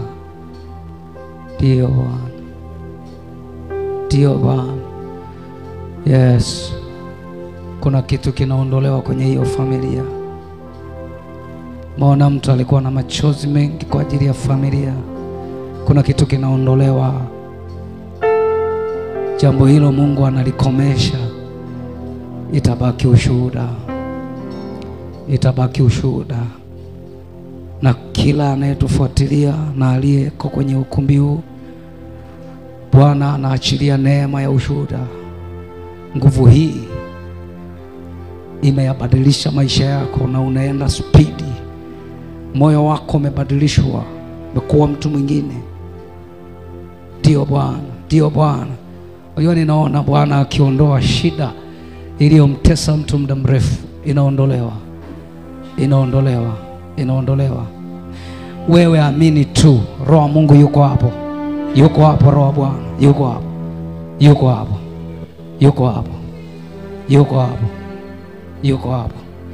Kuna mtu anafanya biashara, lakini anakuwa akienda anarudi chini, anaenda anarudi chini, na ni zaidi ya mara 3 sasa. Na ndani yako unasikia kabisa kwamba wewe sio wa kiwango hicho cha biashara. Kuna mafuta kwa ajili yako, na Roho wa Mungu yuko hapo hapo ulipo. Akuguse hapo ulipo. Akuguse hapo ulipo. Na Bwana kwa Roho wake akuinue na hautarudi chini tena, na ukawe ushuhuda unaoishi katika jina la Yesu. Ndio, kila atakaye kuona mwana wa hii madhabahu akamuone Bwana aliyetenda kwako siku ya leo. Ndio, ndio, na itakuwa ajabu. Utabaki na ushuhuda, utabaki na ushuhuda, utabaki na ushuhuda kwa ajili ya Bwana ukimtukuza. Temala sopila baya.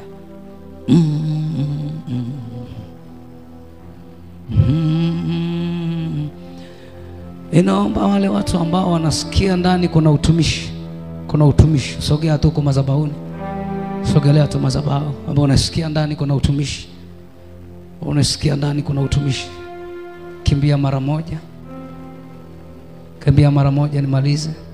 Sikia ndani kuna utumishi.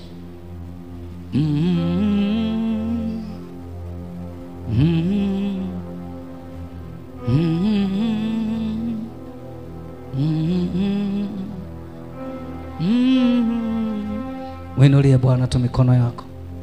Winulie Bwana tu mikono yako. Funika tu macho yako. Nataka uone mkono wa Bwana ukikugusa. Kuna wengine bado hapo wanajishauri. Nataka ufunika macho yako. Mkono wa Bwana unakuja juu yako kukugusa. Mkono wa Bwana wenye nguvu na kugusa. Na kuna mtu Mungu anafanya mkutaniko kati yake na yeye. Ibada hii kwake itakuwa ni ibada ya historia kwenye maisha yake. Nilikwambia leo tutakuwa na mgeni na yupo tayari kwenye ibada hii. Tukufu wa Bwana uko hapa, na mgeni ni Mungu mwenyewe. Na kuna watu sasa anajichagulia. Kama unaweza kusimama, simama tafadhali. Kama unaweza kusimama, simama popote ulipo. Na unayetufuatilia pia, simama tu kwa miguu yako, inua mikono yako juu. Ndani kamaliza na jambo hili. Inua tu mikono yako juu. Inua mikono yako juu. Inua mikono yako juu, funika macho yako, Mungu ajichagulie walio wake.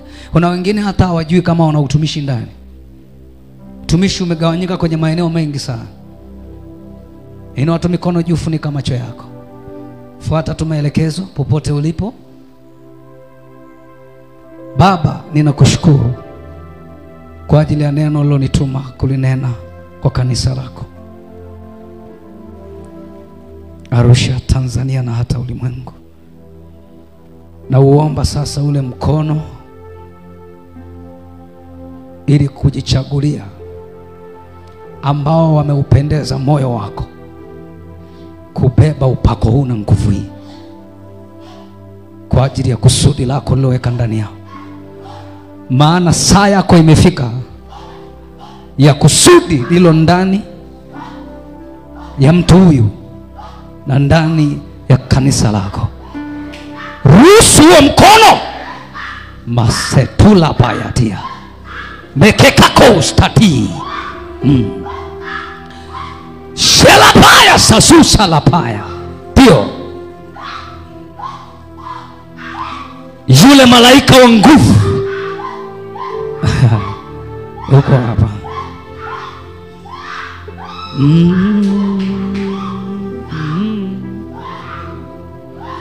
Ndio wewe uone mkono wa Bwana, uone mkono wa Bwana, na Roho wa Mungu akusaidie, akusaidie Natamani usipitwe na huu mtembeo, usipitwe na huu mtembeo popote ulipo. Kila uliyebeba kusudi la ufalme, na hilo kusudi majira yake yamefika ya kudhihirishwa kwake, na huo mkono wa Bwana ukuguse mahali ulipo, kuguse, usipitwe. Ndio Baba, wasaidie watoto wako. Ndio, ndio, ndio, ndio, ndio, ndio, ndio. Kuna kitu kinafanyika ambacho hakijawahi kufanyika kwenye maisha yako. Pala sovila lekaposto taya manakali zetuja. Unaweza ukawa hujijui umebeba nini. Kuna kitu kinafanyika ambacho hakijawahi kufanyika kwenye maisha yako.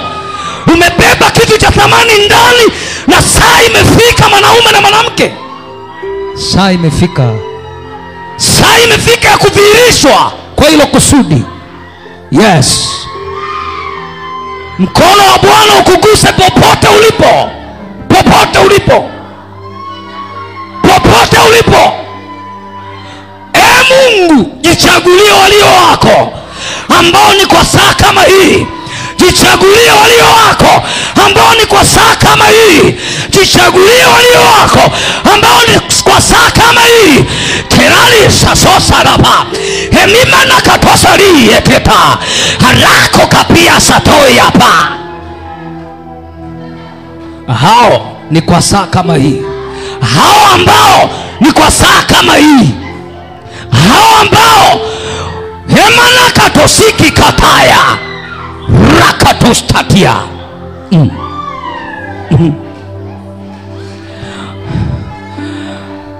Ndio matesito paya. Ninasikia upako wa kitume, na usikia upako wa kitume. Kepako kadi popote iliko roho ya mtume, popote iliko hii roho, popote iliko hii roho kwenye huo mwili, hilo kusudi linyanyuke hapo. Linyanyuke, linyanyuke, linyanyuke, linyanyuke, linyanyuke. Mungu, najua unaweza kufanya mambo yote. Hewa makusudi yako yawezi kuzuiliwa, na hii ni saa yako Mungu kwa ajili ya nyakati hizi za mwisho. Sapi kikakataya. Humu ndani kuna mwanamke na mwanaume. Humu ndani kuna mtu ambaye leo unajichagulia. Leo unajichagulia. Inaweza ikawa familia ya kwao hawajui. Inaweza ikawa ukoo hawamjui. Inaweza ikawa ndugu zake hawamjui, kama vile ambavyo Daudi hakujulikana na ndugu zake wala wazazi wake, lakini mbingu zilijua kwamba Daudi ni mfalme. Daudi ni mfalme. Daudi ni mfalme. Daudi ni mfalme. Na ndipo nabii wako Samuel ulipomwambia sio hao, yuko mtu ambaye hata familia imjui, na huyo mtu yuko hapa. Huyo mtu yuko hapa. Nasema huyo mtu yuko hapa, aliyebeba kusudi kwa ajili ya familia, aliyebeba kusudi kwa ajili ya taifa, aliyebeba kusudi. Msaidie huyo aliyebeba kusudi kwa ajili ya hiyo kampuni, aliyebeba kusudi kwa ajili ya hiyo ya tataya. Namuona mtu amebeba kusudi la Mungu ambalo limeungamanishwa na ndoa, limeungamanishwa na ndoa, limeunganishwa na ndoa yake. Pepoho sataya kapaya. Roho Bwana, ninaomba unisaidie. Shetapima na katosia haya kapa. Herana makasiso paya ataya. Hey! Kesabia kataya. Acha Bwana akuunge na yeye. Acha uungwe na Bwana, uungwe na Bwana, uungwe na Bwana. Ndio.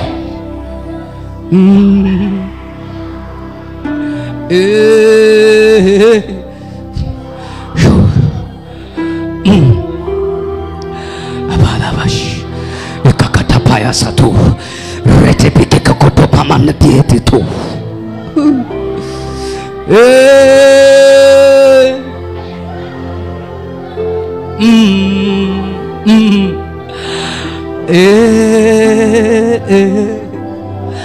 Inamwona mtu ambaye ndani yake amebeba kusudi, na hilo kusudi Mungu anawivu nalo kiasi cha kwamba hata kama ni mzazi akimdharau Mungu anamuondoa. Na tayari kuna watu kwenye hiyo familia wameshakufa, na wamekufa ghafla, lakini kwa sababu yako wewe hawakujua ya kwamba wewe ni mnaziri wa Mungu. Mungu afunue hilo kusudi, alifunue hilo kusudi, alifunue rakataya. Historia yako inabadilika kabisa kwa sababu ya haya mafuta.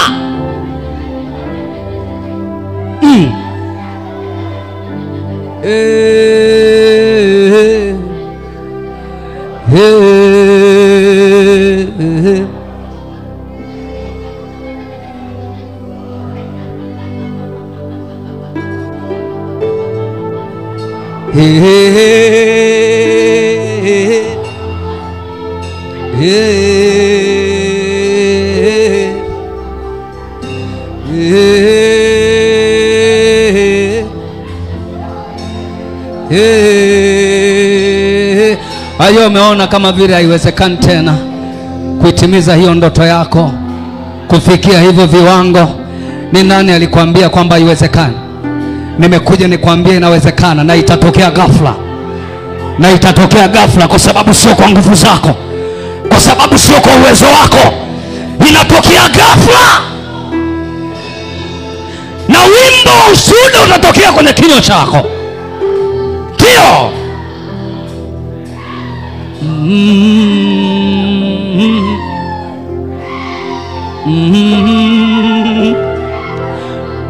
tumefunikwa na uwepo wa Mungu mkuu.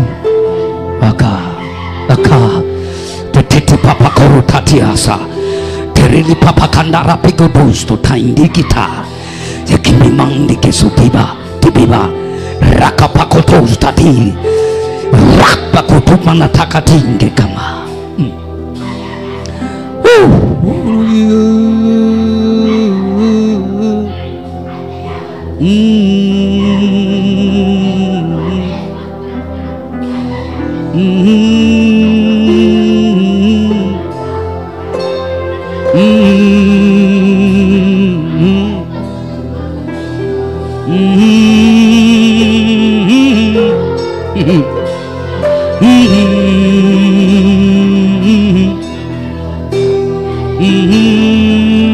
na muone mtu anashindana kwenye mawazo yake na roho wa Mungu kwa sababu ya mazingira alionayo magumu. Muamini Mungu, na Mungu anaga njia moja. We mwanamke, Mungu hana njia moja kubadilisha hiyo hali unayopitia. Narudia tena, Mungu hana njia moja.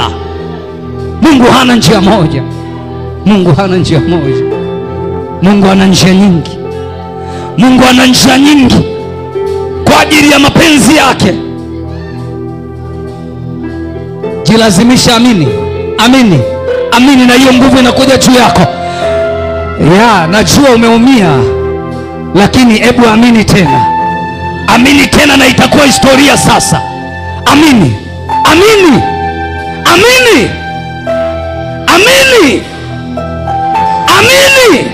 Ni wewe Mungu anakutafuta. Amini.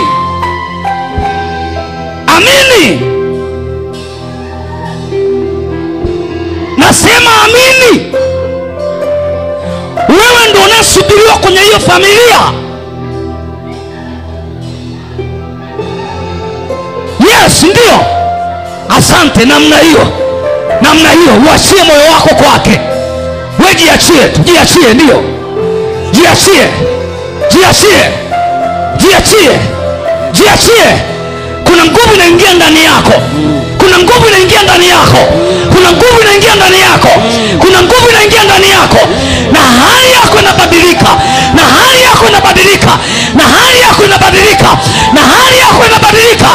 Yes. Yes, yes, yes, ndio.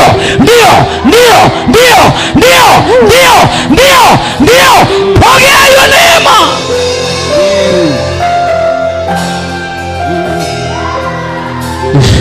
Yes.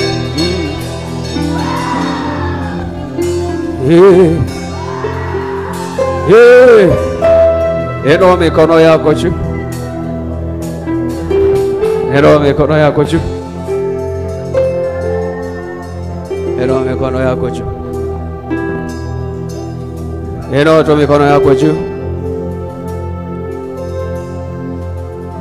Usiku wakati ndugu zangu wanaendelea na maombi hapa, nikachukuliwa katika ulimwengu wa roho. Nikasikia sauti inaniambia, itisha kusanyiko. Itishe kusanyiko.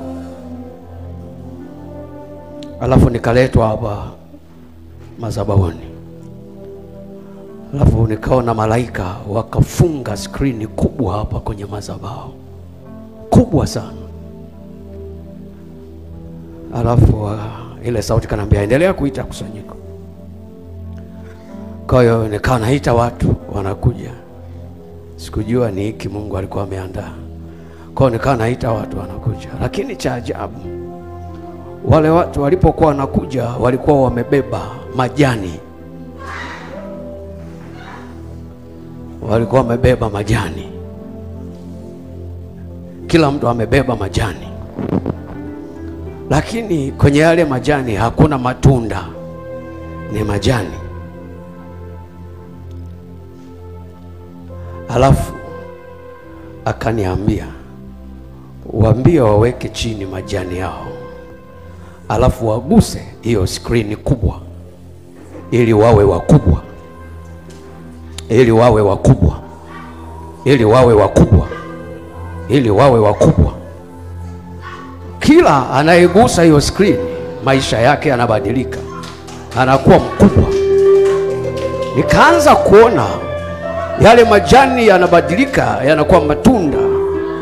Yanakuwa matunda. Na watu wakaanza kuwa wakubwa. Maisha yao yakaanza kuwa makubwa. Baada ya kugusa skrini kubwa, saa yako imefika. Saa yako imefika. Nasema saa yako imefika. Ya kugusa skrini kubwa. Ya kugusa skrini kubwa.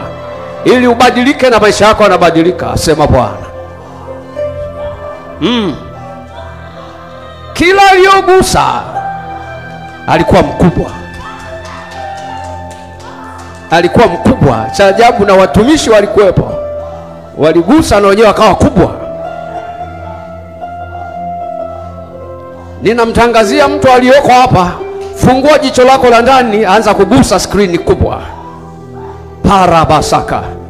Nini maana yake skrini kubwa? Madhabahu. Madhabahu.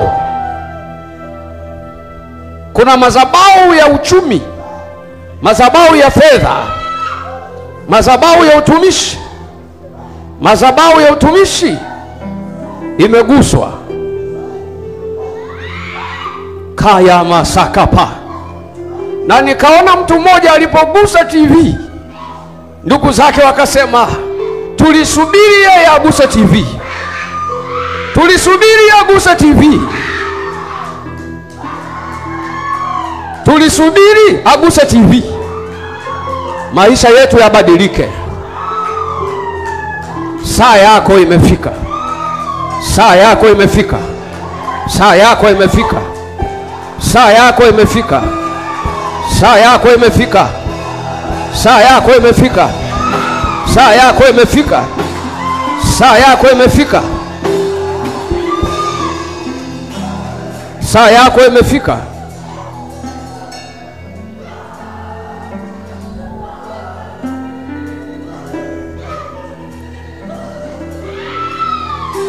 Saa yako imefika. Habari zako zitaenea.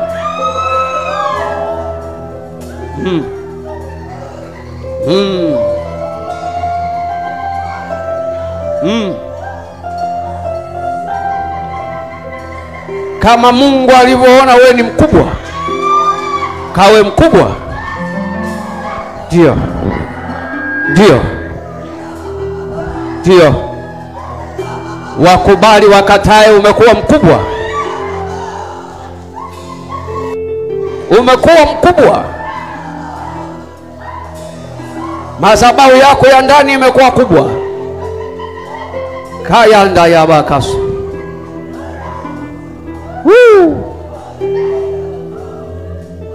Ero mkono wako juu.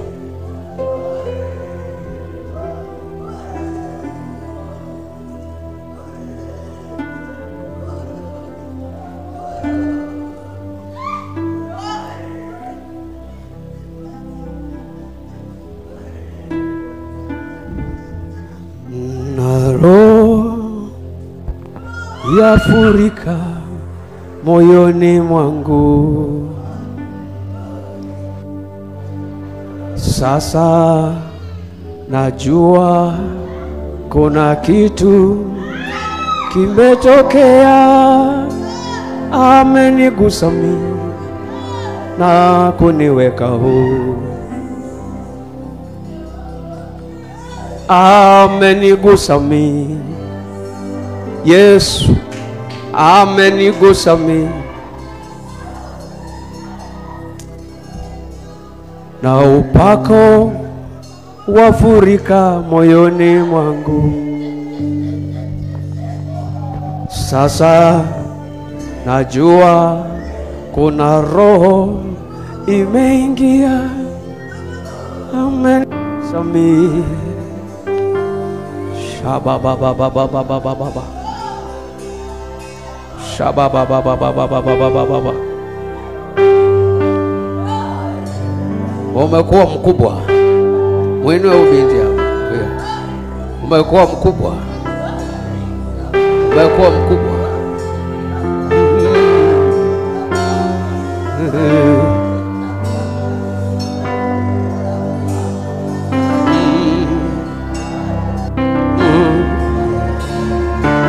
Sogeza gusa hii madhabahu hapo. Huyu ni mkubwa.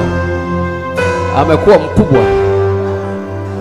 Na maisha yake ni makubwa.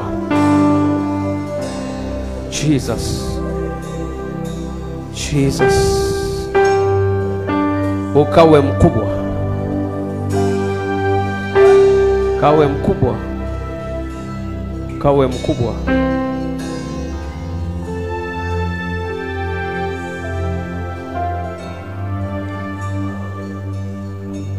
Na ninaona mtu alitolewa sadaka ili asije kuwa mkubwa.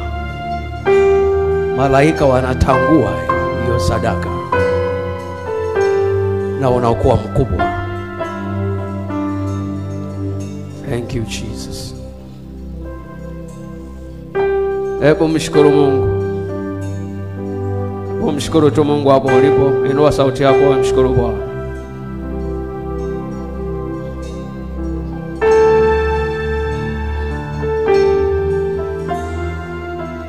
Inua sauti yako mshukuru tu Bwana. Mshukuru Mungu. Nasema asante. Nasema asante. Asante. Asante. Asante. Asante.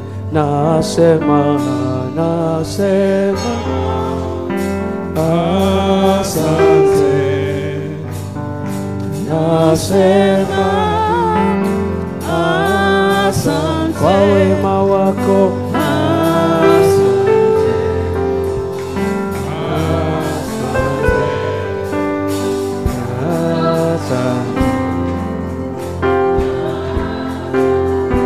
Nasema, nasema asante.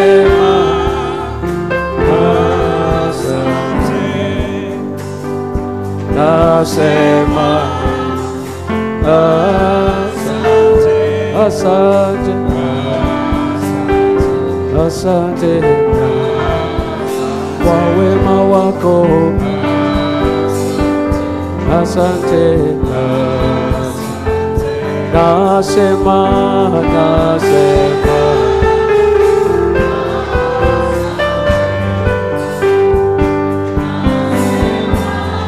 Hebu mshukuru Bwana, hebu mshukuru Mungu, mshukuru Bwana.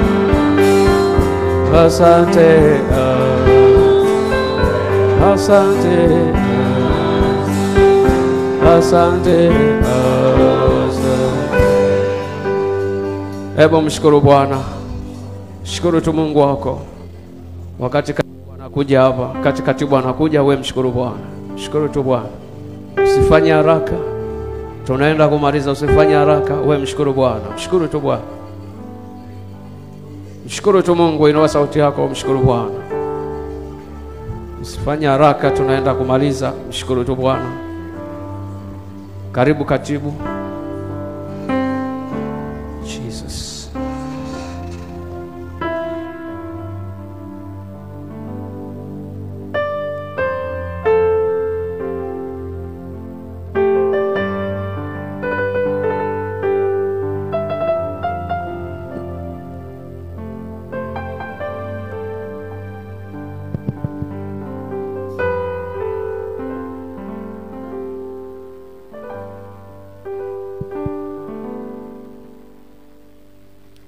Bwana Yesu asifiwe.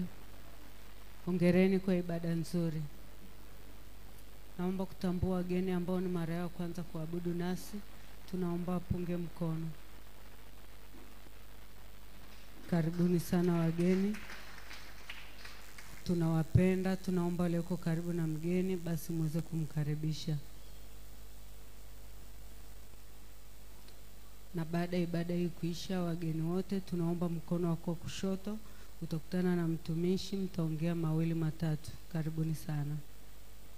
Mikesha, Jumanne mkesha wa waombaji, Alhamisi mkesha wa vijana, Ijumaa mkesha wa watu wote, muda ni saa 3 hadi saa 6. Jumatano ni siku ya ushauri na maombezi kwa mtu mmoja mmoja, muda ni kuanzia saa 3 hadi saa 12 jioni.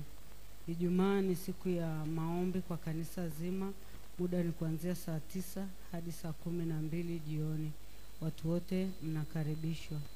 Jumamosi ni siku ya ibada ya uponyaji na kufunguliwa vifungo, muda ni kuanzia saa 3 asubuhi, saa 2 asubuhi hadi saa 5:30. Ibada maalum. Tarehe 1 mwezi wa 10, siku ya Jumatano kutakuwa na ibada maalum hapa ya kufunguliwa vilele vya milima. Nasoma Mwanzo 8 mstari wa 5. Maji yakapunguka hata mwezi wa 10, siku ya kwanza ya mwezi vilele vya milima vikaonekana. Muda ni saa 1 kamili jioni hadi saa 3 usiku. Watu wote mnakaribishwa.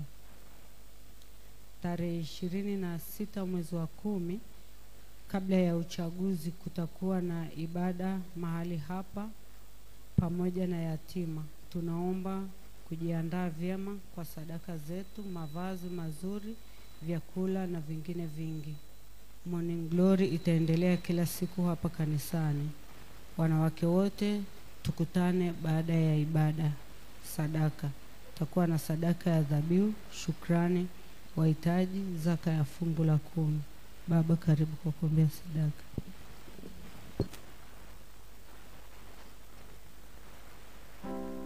Haleluya. Bwana Yesu asifiwe. Hongera na ibada iliyo nzuri. Hebu piga makofi kwa ajili ya mtumishi wa Bwana.